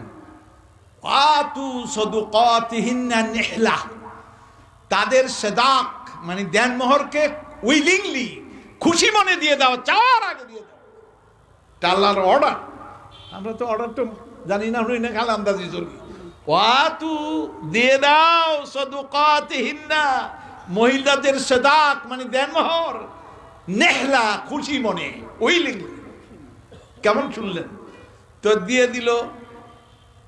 কত কত ঠিক করা হয়েছিল? 50,000। বোনের আগে আসিল 25, এবার পাইল 50, এখন কত হইল? 75। এইখানে রাখেন, এবার ভাইয়ের কাছে যান। বাইরে বিয়ে করাইলো, ভাই বিয়ে করলো, দেনমোহর কে দিল? ভাই। তার কাছে কত ছিল? তো বউরে কত দিল? 50 দিয়ে দিল। ভাইয়ের কাছে কত আছে? 1 পয়সাও নাই। বোনের কাছে কত আছে? 75,000। সুবহানাল্লাহ, এখনো বললেন না? তাহলে না পড়ে, না বুঝে, না শুনে আন্দাজি কয়ে দিলেন। ইসলামী রাষ্ট্র ব্যবস্থা, ইসলামী সমাজ ব্যবস্থা, এগুলি বুঝতে হবে, পড়তে হবে। মহিলাদের অনেক বেশি দিয়েছে। এইবার কথা এখানে শেষ না। আচ্ছা, ভাইয়ের পরিবারের দায়িত্ব কার? এই পরিবারের খরচের দায়িত্ব কার? ভাইয়ের। আর বোনের যেখানে গেল, সেই পরিবারে দায়িত্ব কার? খরচের দায়িত্ব কার? ওই স্বামীর, তার না। সে কি করবে? ও সেই রকম মাহফিল হইলে মাহফিলে কিছু চান্দাও দিবে, কিন্তু স্বামী দেয়, আমি দিতে পারবো না কেন? নাও, একটা গরিব মিসকিনের কিছু পয়সা দিল, রেটে জাকাত দিল। সে আবার ভবিষ্যতে যদি তালাক দেয় বা কোনো তার সিকিউরিটি, এই জন্য সে আল্লাহ তা আগেই মহিলা দুর্বলের পক্ষ নিয়েছেন এবং তাকে সিকিউর করে দিয়েছেন আগেই। আলহামদুলিল্লাহ। আমরা তো এটা বুঝি না, কয় মহিলাদের অধিকার দেয় নেই। আরে হামক, তুই পড়ালেখা করছস, না পড়ে না শুনে কথা কয়ে দেশ। তো আমার দেশে ছোটবেলায় এক গরু গাড়ি চালাইতো, এর নাম ছিল হাবিজুদ্দিন মাস্টার। এ পড়ালেখা জানতো না। তো পড়ালেখা না করে যদি বড় কথা কয়, তা আমরা কইতাম, কি বলতাম? পড়া নাই লেখা নেই, হাবিজুদ্দিন মাস্টার। কথা বলতে বলতেন, ও বুদ্ধিজীবী। উনি পড়ালেখা করেন না, বুদ্ধিজীবী। আরে আপনি জানেন, বুঝেন, তারপরে কথা বলেন। কারণ এগুলি বলার পর যেই সম্পর্কে তুমি কিছু জানো না, ওইরকম ওই সম্পর্কে তোমার মুখ খুলতে, হ্যাঁ, আয়াতের কি? সূরা বনী ইসরাঈলে, হ্যাঁ, ওয়ালা তাকফু মা লাইসা লাকা বিহি ইলম ইন্নাস সামআ ওয়াল বাসারা ওয়াল ফুআদা কুল্লু উলাইকা কানা আনহু মাসউলা। যে সম্পর্কে তোমার নলেজ নাই সে তার পিছনে পড়বে না, কিছু বলবে না, বলতে যাবেও না। কোরআন নিষেধ করে দিয়েছে, অথচ জানে না বলে। টেলিভিশনে কি সুন্দর একতরফা কথা কয়ে যাচ্ছে ইসলাম সম্পর্কে, অথচ কিচ্ছু জানে না ইসলাম বলে এগুলি কিছু দেয় নাই। সুতরাং আপনি এখানেও দেখলেন এই দিন কায়েম মানে কি, এই দিন কায়েম কি হলো, এইগুলি হলো দিন কায়েম। সুতরাং আপনি মহিলাদের অধিকার দেখলেন, তাদের ব্যক্তি স্বাধীনতাও দেখলেন, ব্যক্তি স্বাধীনতা। হযরত ওমরের সামনেও মহিলা ভুল ধরছে কে? মহিলা ভুল ধরছে। সুতরাং বাক স্বাধীনতা, ওইগুলি কি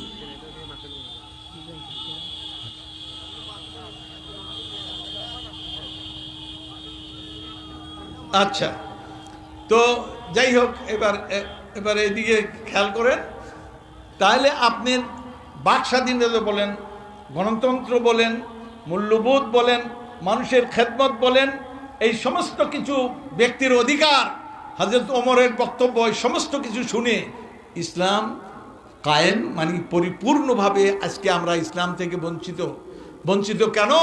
আমরা ইসলাম সম্পর্কে জানি না। এই যে আপনারা ওয়াজ মাহফিলগুলি করেন, যদি বক্তারা এগুলি খেয়াল করে, কথা বুঝতে পারছেন, এগুলি খেয়াল করে এইগুলি কোরআন ও হাদিসের এই শিক্ষাগুলো যদি মানুষের সামনে তুলে ধরা যায়, ইনশাআল্লাহ আমার দেশের মানুষ আসলে ইসলামের বিরোধী ওই বুদ্ধিজীবী ছাড়া আর কেউ না, সবাই ইসলামের পক্ষের।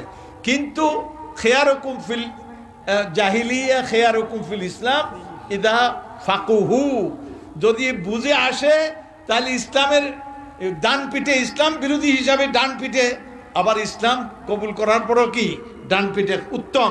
হযরত ওমর কেমন ছিলেন ইসলাম কবুল করার আগে, ইসলাম কবুল করার পরে কেমন হইলেন? সুবহানাল্লাহ। সুতরাং ইসলামকে আগে জানতে হবে, বুঝতে হবে, জানতে হবে।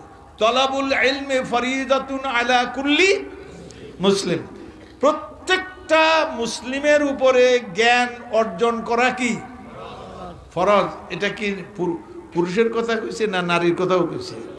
নারী, সবাই মুসলমান হওয়া মাত্রই তার উপরে জ্ঞান অর্জন করা ফরজ। আচ্ছা, জ্ঞানের মূল কিতাবটা কি? মূল কিতাব কি? কোরআন। এটা হলো ইলম।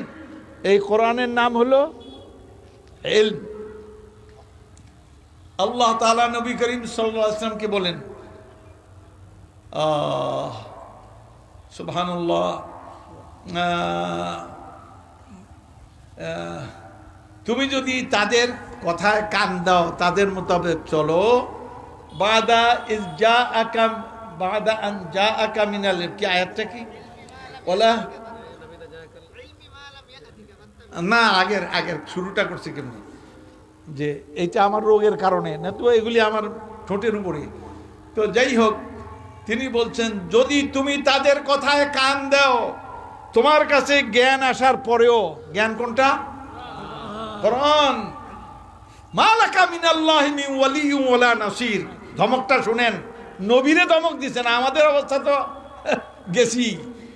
মালাকা মিনাল্লাহ, তোমার আল্লাহর পক্ষ থেকে তোমার সাহায্যকারী কেউ থাকবে না, তোমাকে রক্ষাকারী কেউ থাকবে না। তাহলে ধমকটা কাকে দিলেন? নবী সাল্লাল্লাহু আলাইহি ওয়াসাল্লাম। কেন আমাদের অবস্থাটা কি? তো নবী করিম সাল্লাল্লাহু আলাইহি ওয়াসাল্লাম কি অনুযায়ী চলতেন? কি অনুযায়ী?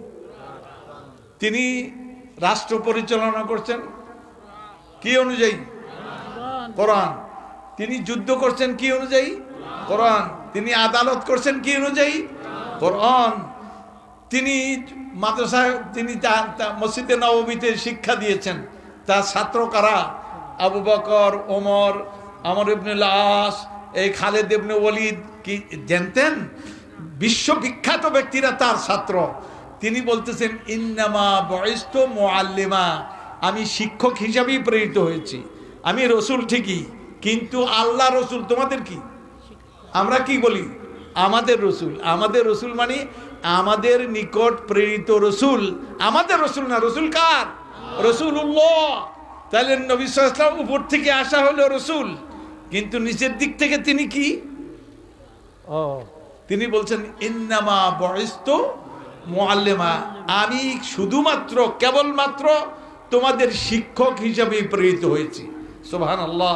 তাহলে তিনি আল্লাহ রসুল, আমাদের কি শিক্ষক, তিনি আল্লাহ রসুল আমাদের কি শিক্ষক। তার শিক্ষার কি ছিল কি?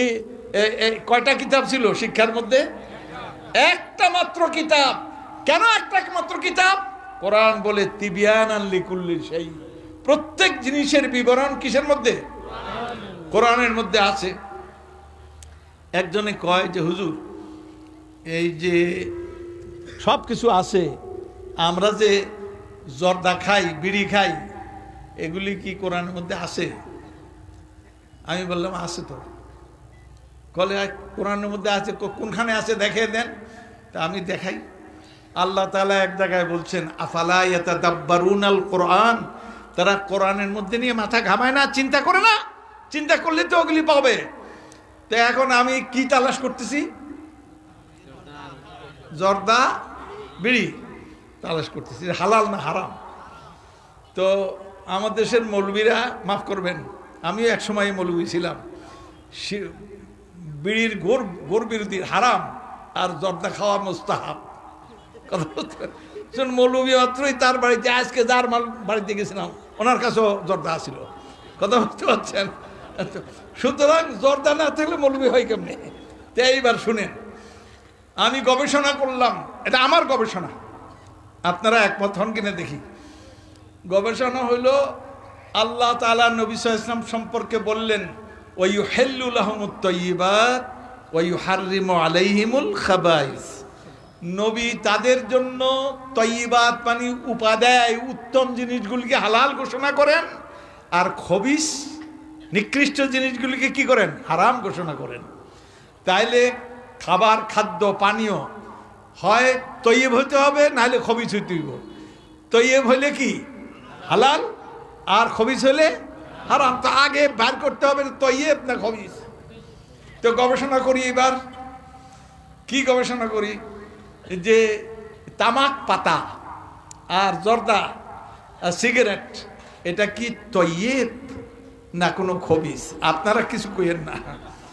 আমি এবার ডাক্তার মুখ দিয়ে, জাপান থেকে আমেরিকা পর্যন্ত, জাপান হলো পৃথিবীর সর্বপূর্ব দেশ, আর সর্বপশ্চিম দেশ কোনটা? আমেরিকা। জাপান থেকে আমেরিকা পর্যন্ত সমস্ত ডাক্তাররা একমত, কেউ দ্বিমত করেনি যে এই তামাক পাতাটা খবিস। এটার মধ্যে একটা পয়জন আছে, এটার নাম কি? হ্যাঁ, কি বলেন? নিকোটিন। এই আমি দেখেন ওই জ্বরের কারণে নিকোটাইল পয়জন। এই নিকোটাইল পয়জন হলো 1 নম্বর কারণ, ক্যান্সারের 1 নম্বর কারণ এটা। তাহলে ক্যান্সার কি খবিস রোগ না উত্তম রোগ? কি রোগ এটা? আরবিতে আল আমরাদুল খাবিসা যে লিস্ট করে, এর 1 নম্বরে হলো সারাতান। সারাতান মানে ক্যান্সার। ক্যান্সার হলো খবিস রোগ। এই খবিস রোগ উৎসমূল কি কোনটা? এটা হলো জর্দা পাতা, তামাক পাতা। এটা খেলেই পরে আপনি যখন জর্দা পানের সঙ্গে খান, খুব টস করে রস পাওয়া যায়, মজা পাওয়া যায়, কিন্তু মজার পিছনে কি আছে? নাউজুবিল্লাহ। সুতরাং এটা সিগারেট হিসাবেও এটা হারাম, এবং জর্দা হিসাবে এটা হারাম। এটা কি হালাল? কোনো অবস্থাতে নয়। কারণ আজকে ক্যান্সারের বড় কারণ হলো এই কারণটাই সমস্ত ডাক্তাররা একমত। তো ডাক্তাররা হালাল হারাম কয় না, কি কয়? হয় তারা বলবে উপাদেয়, আর না হয় বলবে খবিস। তো ডাক্তাররা কি কইল? খবিস। আমরা মৌলবীরা কি কমু? যদি এটা খবিস হয়ে থাকে তাহলে এটা কি? হারাম। সুতরাং তিবিয়ানান লিকুল্লি শাই, প্রত্যেক জিনিসের বিবরণ কোরআনে আছে। কাজে আপনি তো তালাশ করতে হবে, খালি ডোক দিলেই পাবেন না, গবেষণা করতে হবে। এই কোরআন হলো মানব জাতির জন্য, গোটা জীবনের জন্য, কিয়ামত পর্যন্ত যত মানুষ আসবে, যত রকমের সভ্যতা আসবে, এই কোরআন জীবিত থাকবে, প্রাণবন্ত থাকবে। কোরআন আমাদের ইমাম হবে। কি হবে? ইমাম। সুতরাং এই কোরআন আমাদের শিক্ষা ব্যবস্থায় কোরআন বুঝার ব্যবস্থা রাখতে হবে। ইসলামী শিক্ষা ব্যবস্থা আসলে কোনো কিছু নাই, ইসলামের শিক্ষা ব্যবস্থা আছে। কি আছে? ইসলামী শিক্ষা ব্যবস্থা নাই।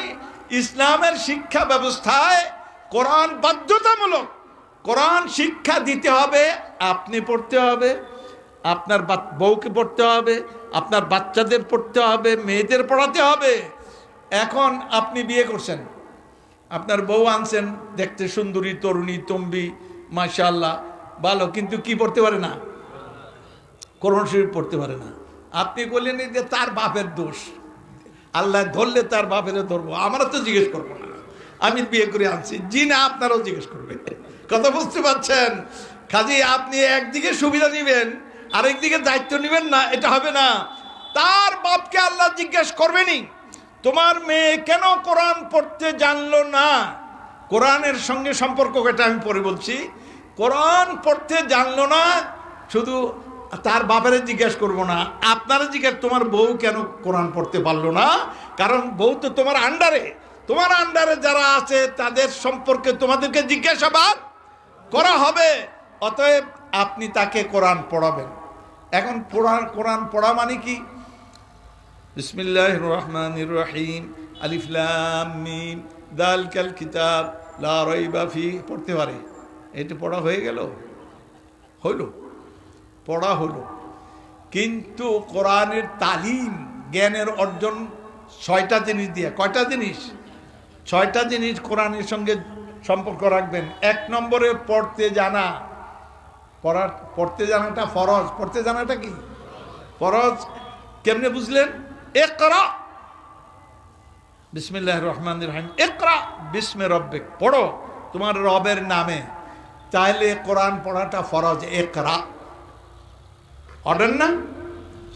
ব্যক্তিগত ফরজ না সামষ্টিক? ব্যক্তিগত, প্রত্যেকের ইন্ডিভিজুয়াল, প্রত্যেকে এটা পড়বে। 1 নম্বর। 2 নম্বরে তেলাওয়াত করতে হবে। কি করতে হবে? কারণ আল্লাহ তাআলা বলছেন উতলু, তেলাওয়াত করো। তেলাওয়াত কারে কয়? আপনার গরু সারাদিন কি করে? চারা খায়, ঘাস খায়, এটা হলো পড়া। সারাদিন পড়ে, রাতের বেলা কি করে? তেলাওয়াত করে। জাবর করে মানে তেলাওয়াত। কেমনে? ভিতরে যা ঢুকাইছিল এটা আবার বার করে, হ্যাঁ, এটার নাম হলো তেলাওয়াত। কথা কি বুঝে আসছে? সুতরাং যা পড়ছো, আনা আল-লাইল ওয়া আনা আন-নাহার। সৌদি আরবে ও আরব দেশে আপনি কোনো মসজিদে ঢুকলে সেখানে লোকদেরকে দেখবেন প্রথম ঢুকে 2 রাকাত নামাজ পড়ে মসজিদের সম্মানে। পড়ার পরে কোরআন শরীফ টান দেয়, ওই পিলারের পাশে পাশে কোরআন শরীফ থাকে, নিয়ে বসে বসে পড়ে। আর আমার দেশে ঢুকলে ইমাম তো টেরি পাওয়া যায়, কেন ইমাম পাগড়ি বান্ধা কেউ কোরআনে বসে দিছে, মেয়েরা আমার মধ্যে বসে রয়েছে, মাকরুহ। কারণ ওটা একটা আলাদা জায়গা, ওই জায়গায় নামাজে কায়েমের সময়, ইমামতের সময় যাবেন, আপনি আগে দখল করছেন, ওইখানে গিয়ে বসে রয়েছেন কেন? আপনারা আবার এত পাওয়ার গা। কথা কি বুঝে আসছে? আপনি জনগণের মধ্যে থাকবেন। সৌদি আরবে সহ আরব দেশগুলো একামতের আগে বুঝাই যায় না ইমামকে। উনি যখন ইমাম চোখের ইশারা দেয়, মুয়াজ্জিনরে একামত দেয়, ইমাম সামনে আসে, ও ইনি ইমাম। আর আমার দেশে খালি ইমাম টের পাওয়া যায় না, কে সেক্রেটারি, কে সভাপতি। কথা বড় বড় করলে কিছু বললে তার জন্য নামাজের মুসাল্লা মিশিয়ে দেয়, নানান কিছু দেখলে টের পাওয়া যায়। জি না, এটা আল্লাহ তাআলার দরবার। এই দরবারে সব কি? সব সমান। রিক্সাওয়ালা হোক আর আপনি চেয়ারম্যান হন, কিন্তু এখানে বিনম্র থাকতে হবে, আপনি ঐক্য থাকতে হবে, সাম্য, এটাকে ইকুয়ালিটি থাকতে হবে। সুতরাং আপনি ওখানে কি করে? 5 বার ডেলি নামাজ পড়ে, 5 বার তেলাওয়াত করে। কয়বার? ওই যে সময় 10 মিনিট 20 মিনিট সামনে যা আছে বসে বসে কোরআন, বাস কোরআন পড়া শুরু করছে। আমার কাছে এত মজা লাগছে, সুবহানাল্লাহ। কোরআন তো এরা পড়ে, আমরা আজকে সকালে পড়লাম না পড়লাম, এরা 5 বার ডেলি পড়ে। সুতরাং কোরআন তেলাওয়াত, এটার নাম কি বলে? এটাকে তেলাওয়াত। 1 নম্বরে পড়া, ইকরা। 2 নম্বরে উতলু, কি করো? তেলাওয়াত করো। 3 নম্বরে কি? ওয়ালাকিন কুনু রাব্বানিন, বিমা কুনতুম তুআল্লিমুনাল কিতাবা ওয়া বিমা কুনতুম তাদরুসুন। সুবহানাল্লাহ। দুটা জিনিস এর মধ্যে আছে, একটা হলো কোরআন শিক্ষা দেয়া, আরেকটা হলো নিজেরা কোরআন স্টাডি করা। ইংরেজি স্টাডি, বাংলায় কি কয়?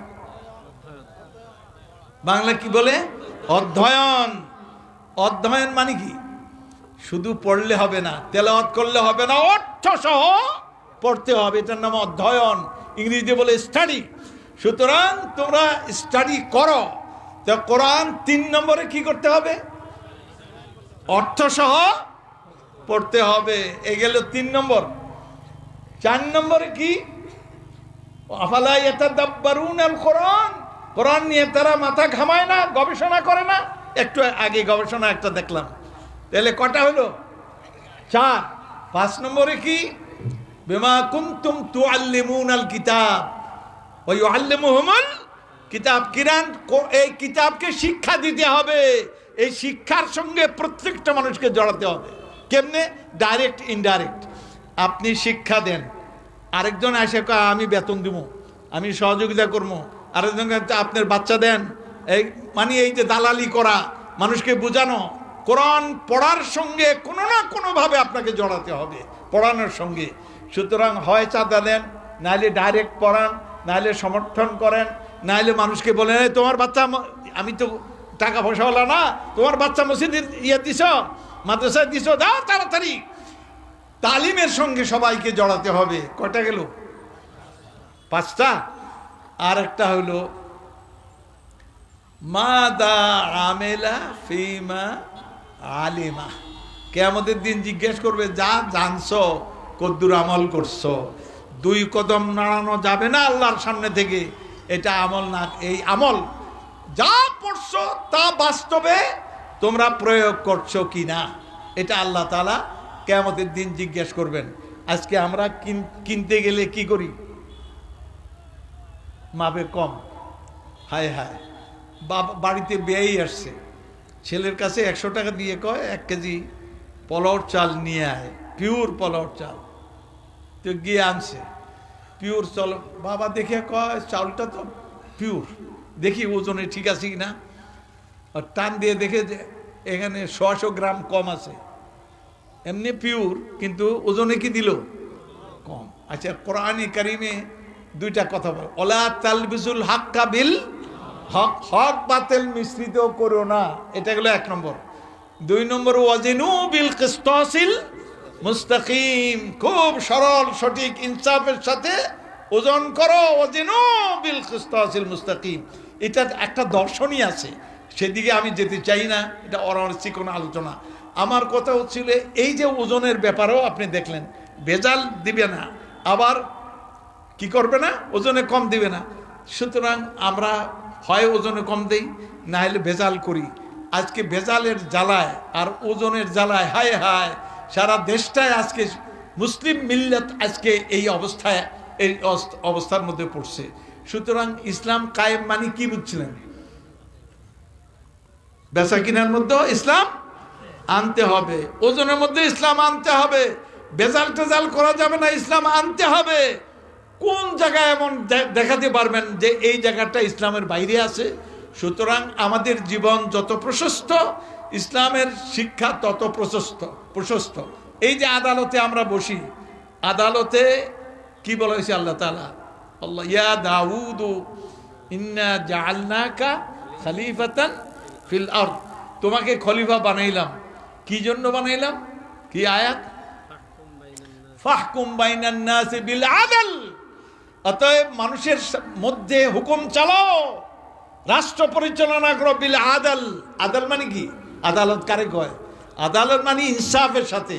তা আদল মানে, আসলে আদল হলো দাড়ি পাল্লাটাকে কি রাখা, এভাবে সোজা রাখা। অতএব আদালত, ইনসাফ জীবনের প্রত্যেকটা ক্ষেত্রে। এটা মনে করেন না আপনার বউ হইলে আপনি তার কিয়ামতের দিনে আপনারা জিজ্ঞেস করুন আপনি আদালত করছেন কিনা, তার ব্যাপারে ইনসাফ করছেন কিনা, সন্তানের ব্যাপারে ইনসাফ করছেন কিনা, আপনার প্রতিবেশের ব্যাপারে আপনি ইনসাফ করছেন কিনা, আপনার ছাত্রদের ব্যাপারে ইনসাফ করছেন কিনা। এই যে পোলাওয়ান পাইলেই সমানে পিটাইয়া তা আদব এরকম জায়েজ নাই, এরকম করতে পারবেন না আপনি যে সমানে পিটিয়ে তাকে কয় আমি উনি উস্তাদ, আর উস্তাদ হলি ইনসাফ কায়েম করতে পেরেছে, এটা ব্যাট চালাইতে পেরেছে তোমাকে, এইভাবে ব্যাট চালাইতে শিখেছো কই? সুতরাং এই সমস্ত জিনিস সব কিছু ইসলামের আন্ডারে। কোন এমন জিনিস জীবনের কোন ক্ষেত্রটা এমন আছে যে ক্ষেত্রে আপনি এটা বলতে পারবেন? আপনি এটা লক্ষ্য করেন, হযরত ওমর রাদিয়াল্লাহু তাআলা আনহু এক রাস্তা দিয়ে যাচ্ছেন, তো এক বাড়ির সামনে দিয়ে যাচ্ছেন, এক লোক দাঁড়িয়ে দাঁড়িয়ে নামাজ পড়তেছে, রুকু সিজদাগুলি খুব সুন্দর করতেছে। তিনি দাঁড়িয়ে তার নামাজটা দেখলেন, দেখে ফিরে গেলেন। তিনি আর সামনে যান নাই, ফিরে গিয়ে এক লোকের পাঠাইছেন এই লোকটারে ডাকতে, তোমার আমিরুল মুমিনিন যেতে বলছে, তো গেছে। তখন তিনি তাকে লক্ষ্য করে বললেন, তোমাকে অমুক এলাকার, কোন এলাকার ভুলে গেছি, অমুক এলাকার গভর্নর তোমাকে বানাইলাম আমি। কে বললেন? হযরত ওমর। কি দেখে বলছেন? কি দেখলেন? নামাজ, সুন্দর নামাজ পড়ছে। হযরত ওমর চিন্তা করলেন যে বেটা আল্লাহর হক ঠিক রাখে, সে বান্দার হকও ঠিক রাখবে, আর যে নামাজটা এত সুন্দর করে পড়ছে সে বান্দার হক। তখন কয় আমিরুল মুমিনিন, আমি কিন্তু এটার যোগ্য না, আমি এটা করতে করেন না। না তুমি এটার যোগ্য বলে কেমনে বুঝলেন? তোমাকে নামাজগুলি আমি দেখছি, তুমি তো দেখো নাই, আমি দাঁড়ায় দাঁড়ায় দেখছি তুমি কি সুন্দর নামাজ পড়ছো। তুমি আল্লাহর হক যখন ঠিক রাখছো, বান্দার হকও তুমি ঠিক রাখবে, যাও তোমাকে গভর্নর করলাম। ওই লোক গভর্নর হইতে বাধ্য হয়েছে, আলহামদুলিল্লাহ। অনুমান করছে কিসের উপরে? খুব চাপাবাজি করতে পারে, মিথ্যা কথা কইতে পারে, খুব চালাকি করতে পারে। যা না না, মোটেই না, স্ট্যান্ডার্ড আলাদা। সেটা হলো নামাজ সুন্দর পড়ছো, এবার তুমি বান্দার হকও ঠিক মতো দিতে পারবা। এগুলি হলো ইসলাম, এগুলি হলো ইসলাম কায়েম।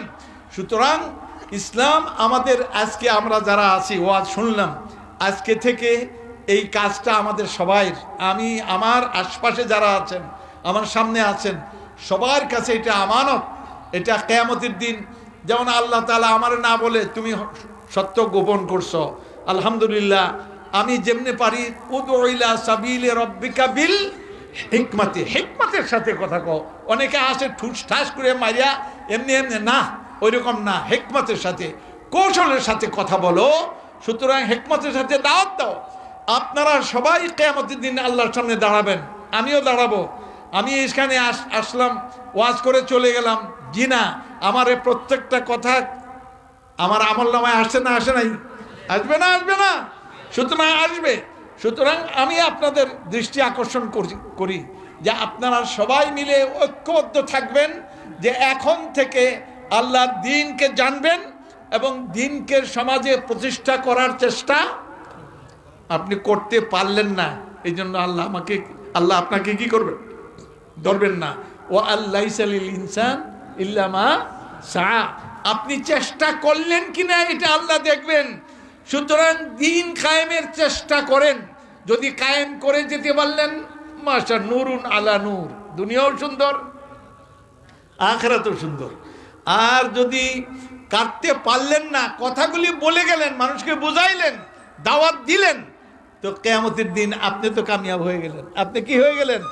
আপনার আখিরাত, আপনি জান্নাতে চলে গেলেন। দুনিয়াতে কিছু হলো না হলো, আপনি হক কথা বলছেন কিনা। লা তা'মুরুন্না বিল মারুফ ওয়া লা তানহাউন্না আনিল মুনকার আও লা ইউসাল্লিতুন্নাল্লাহু আলাইকুম শিরারাকুম সুম্মা ইয়াদউ খিয়ারুকুম ফালা ইস্তাজাবা লাকুম, যে অবশ্যই তোমরা সৎ কাজের আদেশ করবে, দাওয়াত দিবে, সৎ কাজের দাওয়াত দিবে, আদেশ করবে, অবশ্যই সৎ কাজের আদেশ করবে, অবশ্যই অসৎ কাজ থেকে নিষেধ করবে। আর যদি এটা না করো তাহলে তোমাদের উপরে আল্লাহ তাআলা দুষ্ট আর নষ্টগুলিকে তোমাদের উপরে চাপাইয়ে দিবেন।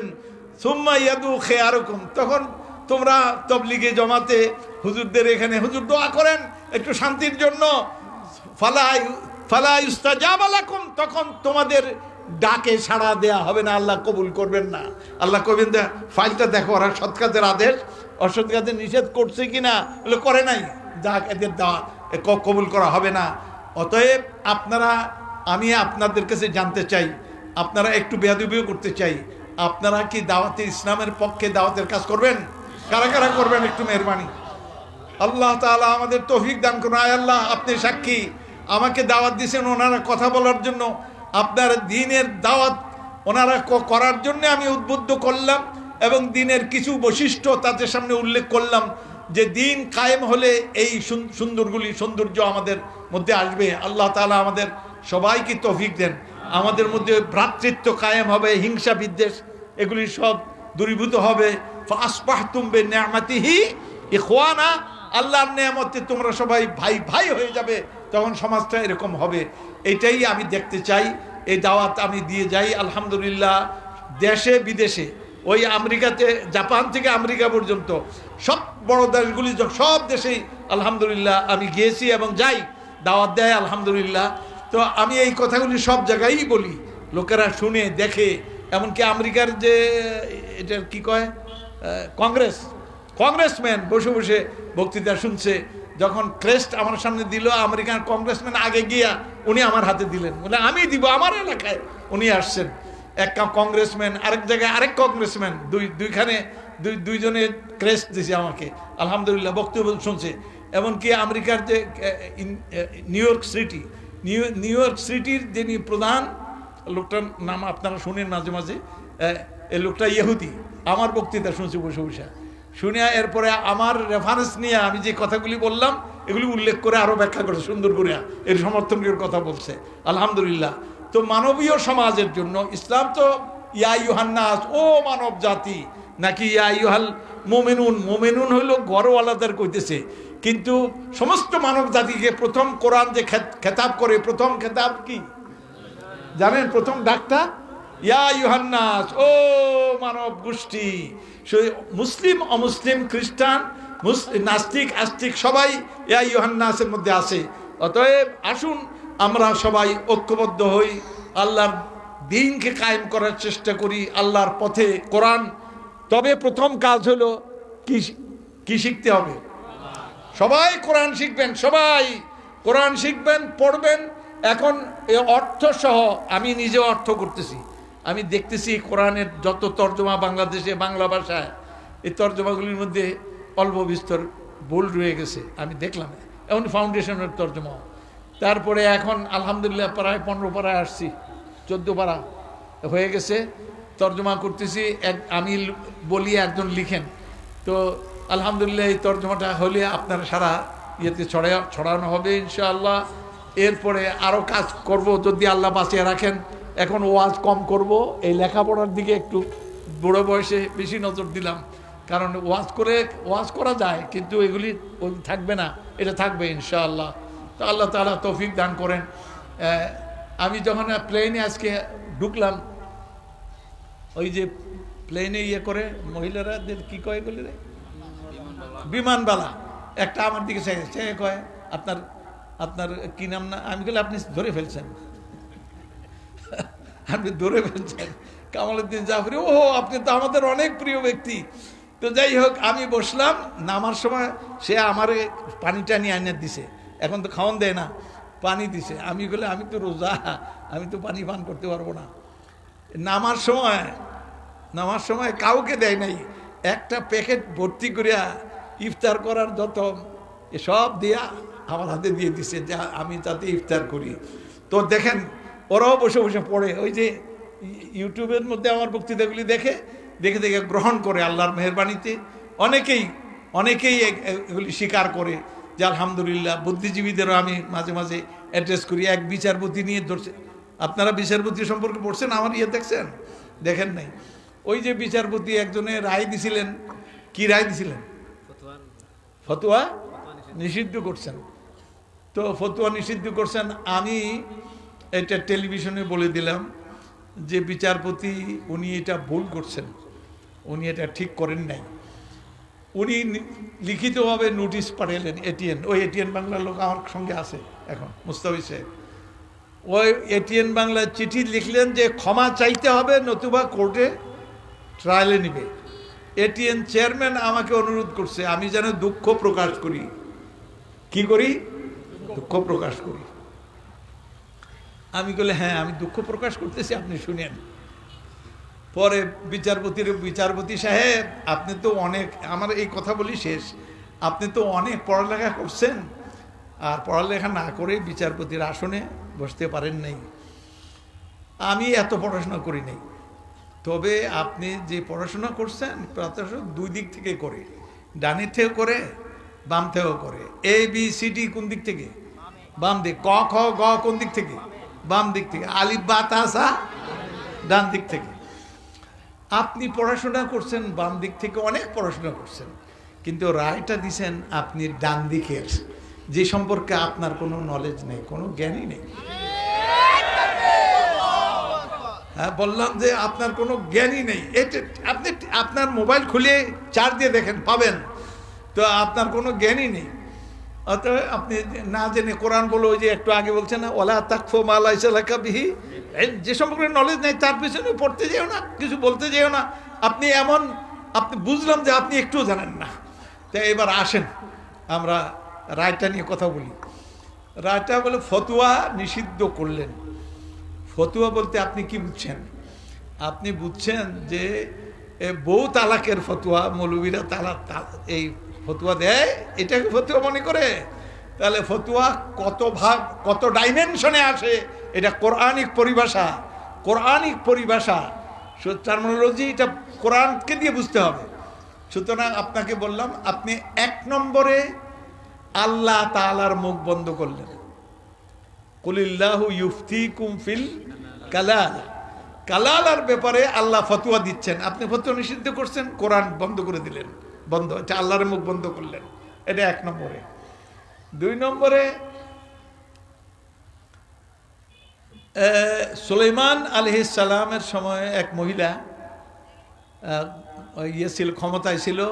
এই মহিলার নাম কি? বিলকিস। বিলকিস মুসলমান ছিল না, সূর্যের পূজারী।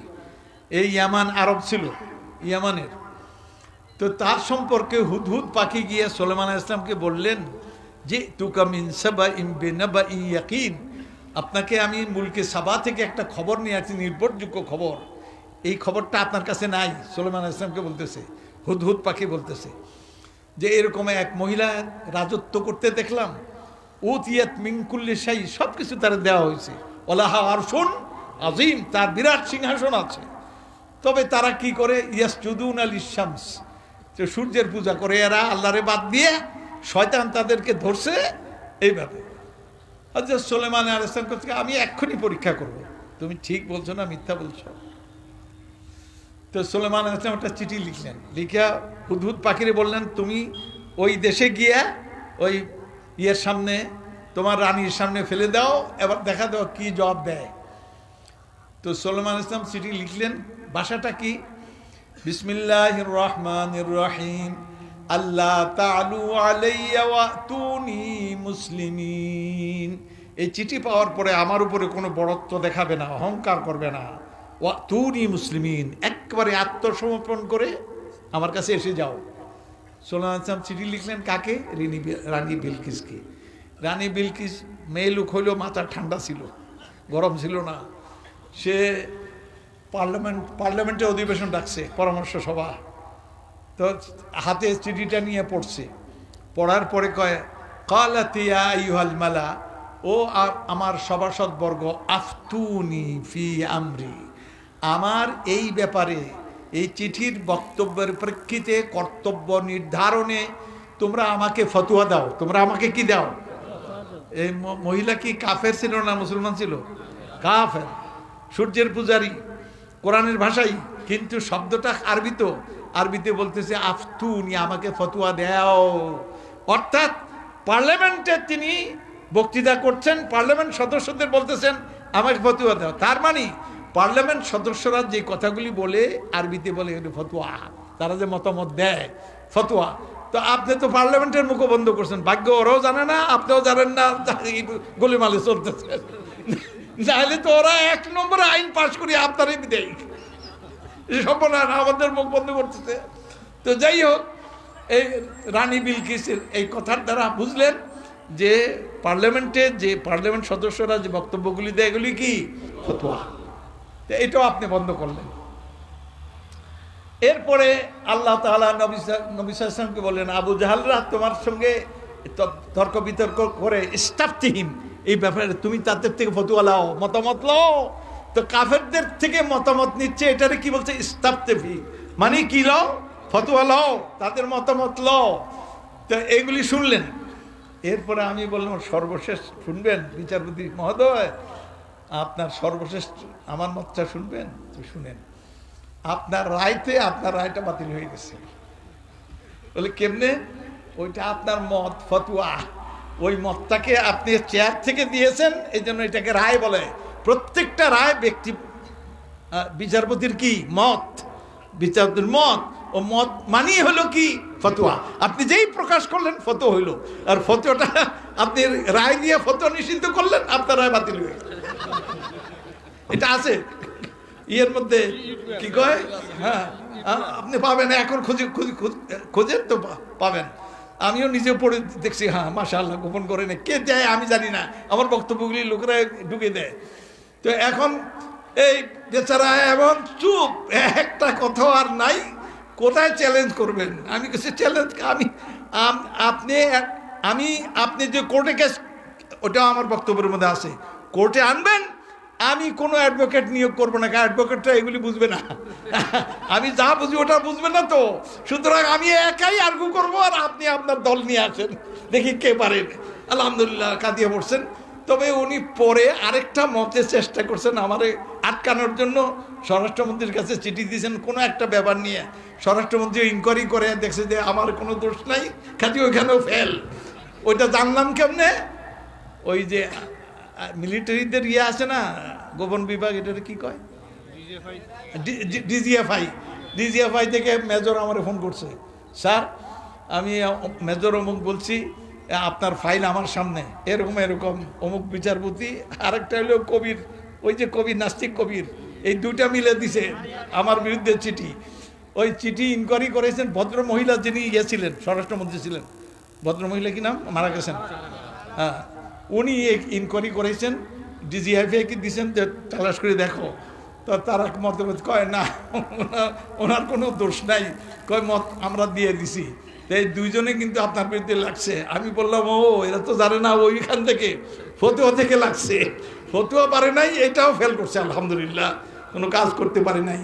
সুতরাং পড়ালেখা করতে হবে, জানতে। আমাদের আফসোসের বিষয় যে বিচার আদালতে বিচার করেন, এমন বিষয়ে রায় দেন যে সম্পর্কে ওনার মোটেই জ্ঞান নেই, অথচ উনি রায় দিয়ে দিলেন। তো কাজেই আসুন আমরা একটু পড়ালেখা করি, জ্ঞান চর্চা করি, কোরআন পড়ি, হাদিস পড়ি। আলহামদুলিল্লাহ আল্লাহ তাআলা সব কিছু আমাদের সামনে এনে দেন, আল্লাহর মেহেরবানিতে কোনো অসুবিধা নাই। আল্লাহ তাআলা, আমি দেখতে পাচ্ছি আজ হোক কাল হোক ইসলামের দিকে আসতে হবে লোকদেরকে, ইনশাআল্লাহ ইসলাম এই দেশে প্রতিষ্ঠা লাভ করবে। তবে আপনারা যারা আগে চেষ্টা করবেন তারা পাইওনিয়ার হবেন আল্লাহ তাআলার কাছে। আল্লাহ তৌফিক দান করুন। ইন্নাহু ওয়ালিয়্যু যালিকা ওয়া আলা মা ইয়াশাউ কাদির। সুবহানা রাব্বিকা রাব্বিল ইজ্জাতি আম্মা ইয়াসিফুন ওয়া সালামুন আলাল মুরসালিন আলহামদুলিল্লাহি রাব্বিল আলামিন। আমারে প্রশ্ন করছে, আপনারা প্রশ্ন উত্তর শুনবেন নাকি? জি ও, আপনারা মনে মনে কইবে যে এটার জন্য তো বসে রয়েছি নাকি, এটা কইবে। আসসালামু আলাইকুম। ওয়ালাইকুম আসসালাম। আমি অনেক ভালোবাসি আল্লাহর জন্য আপনাকে, তো এটা কি জবাব দিতে হবে? আহাব্বাকাল্লাহ আল্লাযী আহবাবতানি ফি। আল্লাহ আপনারা ভালোবাসুক যার কারণে আপনি আমাকে ভালোবাসেন, সুতরাং আমি এই দোয়াটা করলাম। আচ্ছা, ফেসবুকে ইউটিউবে আমি আপনাকে অনেক শুনি, আমি আপনার নেক হায়াত কামনা করি, আমিন। আপনারা কামনা করি, আমরা সবাই কামনা করি, আমিন। বর্তমান সমাজ শিরক, বিদাত, সয়লাব, এর মধ্যে ধর্মের আড়ালে তাবিজ কবজের মাধ্যমে মোল্লাকি নামক চিকিৎসা অন্যতম। শুনেছি তাবিজ কবজ করা শিরক। এই ব্যাপারে আপনার মতামত জানতে চাই। এই ব্যাপারে আমার কোনো মত নেই। আমি মত কার দিব? হযরতে ইবনে মাসউদ রাদিয়াল্লাহু তাআলা আনহু। ইবনে মাসউদ কি বলছেন? নবী সাল্লাল্লাহু আলাইহি ওয়াসাল্লামের ওই বক্তব্য খুব খেয়াল করেন। মূল বক্তব্য কার? নবী সাল্লাল্লাহু আলাইহি ওয়াসাল্লাম। তিনি কি দিয়েছেন? তিনি বলছেন মান তাআল্লাকা শাইআন উকিলা ইলাইহি। যে কোনো জিনিস লটকাবে, তো তাবিজ কি করে? লটকায়। যে কোনো জিনিস, এর কোরআন শরীফ দিয়ে হলো, এমন এই যে কড়ি, এই লাল ফিতা, নানা কিছু বান্ধে না লোকেরা, যে কোনো জিনিস, মান তাআল্লাকা শাইআন, যে কোনো জিনিস লটকাবে, উকিলা ইলাইহি, তার উপরেই তাকে সপোর্ট করে দেয়া হবে। আল্লাহ তার দায়িত্ব নেবেন না, যা তুই ওটা নিয়েই থাক। নাউযুবিল্লাহ মিন যালিক। হযরত ইবনে মাসউদ এই হাদিসের ব্যাখ্যা করতেছেন, তাবিজ নামক যে কোনো জিনিস লটকানো, কোরআন দিয়ে হোক, হাদিস দিয়ে হোক, যে কোনো জিনিস দিয়ে হোক, 1 নম্বরে এটা হারাম। এটা কি হারাম। 2 নম্বরে শিরক হয় 3টা কারণে। কয় কারণে শিরক? যদি 3 জিনিস দিয়ে লেখে, একটা যদি লেখে মন্ত্র দিয়া, তার অর্থ বোঝা যায় না মন্ত্র, যেমন চেহেল কাফ এই টাইপের মন্ত্র, এগুলি দিয়ে করে, তাহলে এটা শিরক, 1 নম্বর। 2 নম্বরে যদি কোনো জিনিসের ছবি থাকে, মাছের ছবি, গাছের ছবি, জীবজন্তুর ছবি, এটার মধ্যে ছবি থাকে, তাহলে এটাও শিরক, এলে 2 নম্বর। 3 নম্বরে যদি নম্বর দিয়ে লেখে, নম্বর, আপনি কোরআন শরীফ, বাংলাদেশের কোরআন শরীফ পড়াইছে, ভূমিকার মধ্যে দেখবেন প্রত্যেক সূরার নাম্বার আছে, ও নম্বর দিয়ে তাবিজ বানায়। নাউযুবিল্লাহ, যে কোরআন আসছে শিরকের বিরুদ্ধে, সেটা দিয়েই শিরক করে। সুতরাং নাম্বার দিয়া, ছবি দিয়া আর মন্ত্র দিয়া, 3টার যে কোনো একটা দিয়ে করলে এটা শিরক। কে বলছেন শিরক? কে বলছেন? ইবনে মাসউদ, আব্দুল্লাহ ইবনে মাসউদ রাদিয়াল্লাহু তাআলা আনহু আরদাহ। সুতরাং এটা পড়ার পরে আমি আলহামদুলিল্লাহ এটা সব জায়গায় ছড়াইছি যে তোমরা খবরদার এর থেকে দূরে থাকো। আমি একদিন নরসিংদী মাদ্রাসায়, আমার ভাইস প্রিন্সিপাল, উনি বড় আলেম, হিন্দুস্তানে পড়ছেন, এইখানেও পড়ছেন। তো ভাইস প্রিন্সিপালের রুমে হঠাৎ করে ঢুকছি, ঢুকে দেখি উনি তাবিজ লিখতেছেন। কি লিখতেছেন? বাঘের ঘরে কিসের বাসা? গোগের বাসা। আমি দেখছি তাবিজ, তাবিজ দেখে আমি সেরেছি, কি করতেছেন হুজুর? একটা তাবিজ। কিসের তাবিজ দেখছেন? মুতের তাবিজ। মুতের তাবিজ মানে কি? মানে ছোট পোলা, মানে বেশি মুতে, যাতে কম মুতে, এই জন্য তাবিজ। তাবিজটা আমার এখনো মনে আছে, এটা বোধহয় মকসুদুল মুমিনিনে আছে।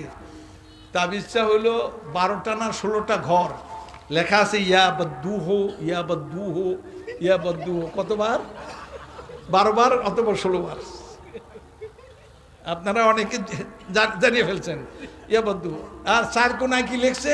ইয়া জিবরিলু, ইয়া মিকাইলু, ইয়া ইসরাফিলু, ইয়া আজরাইলু।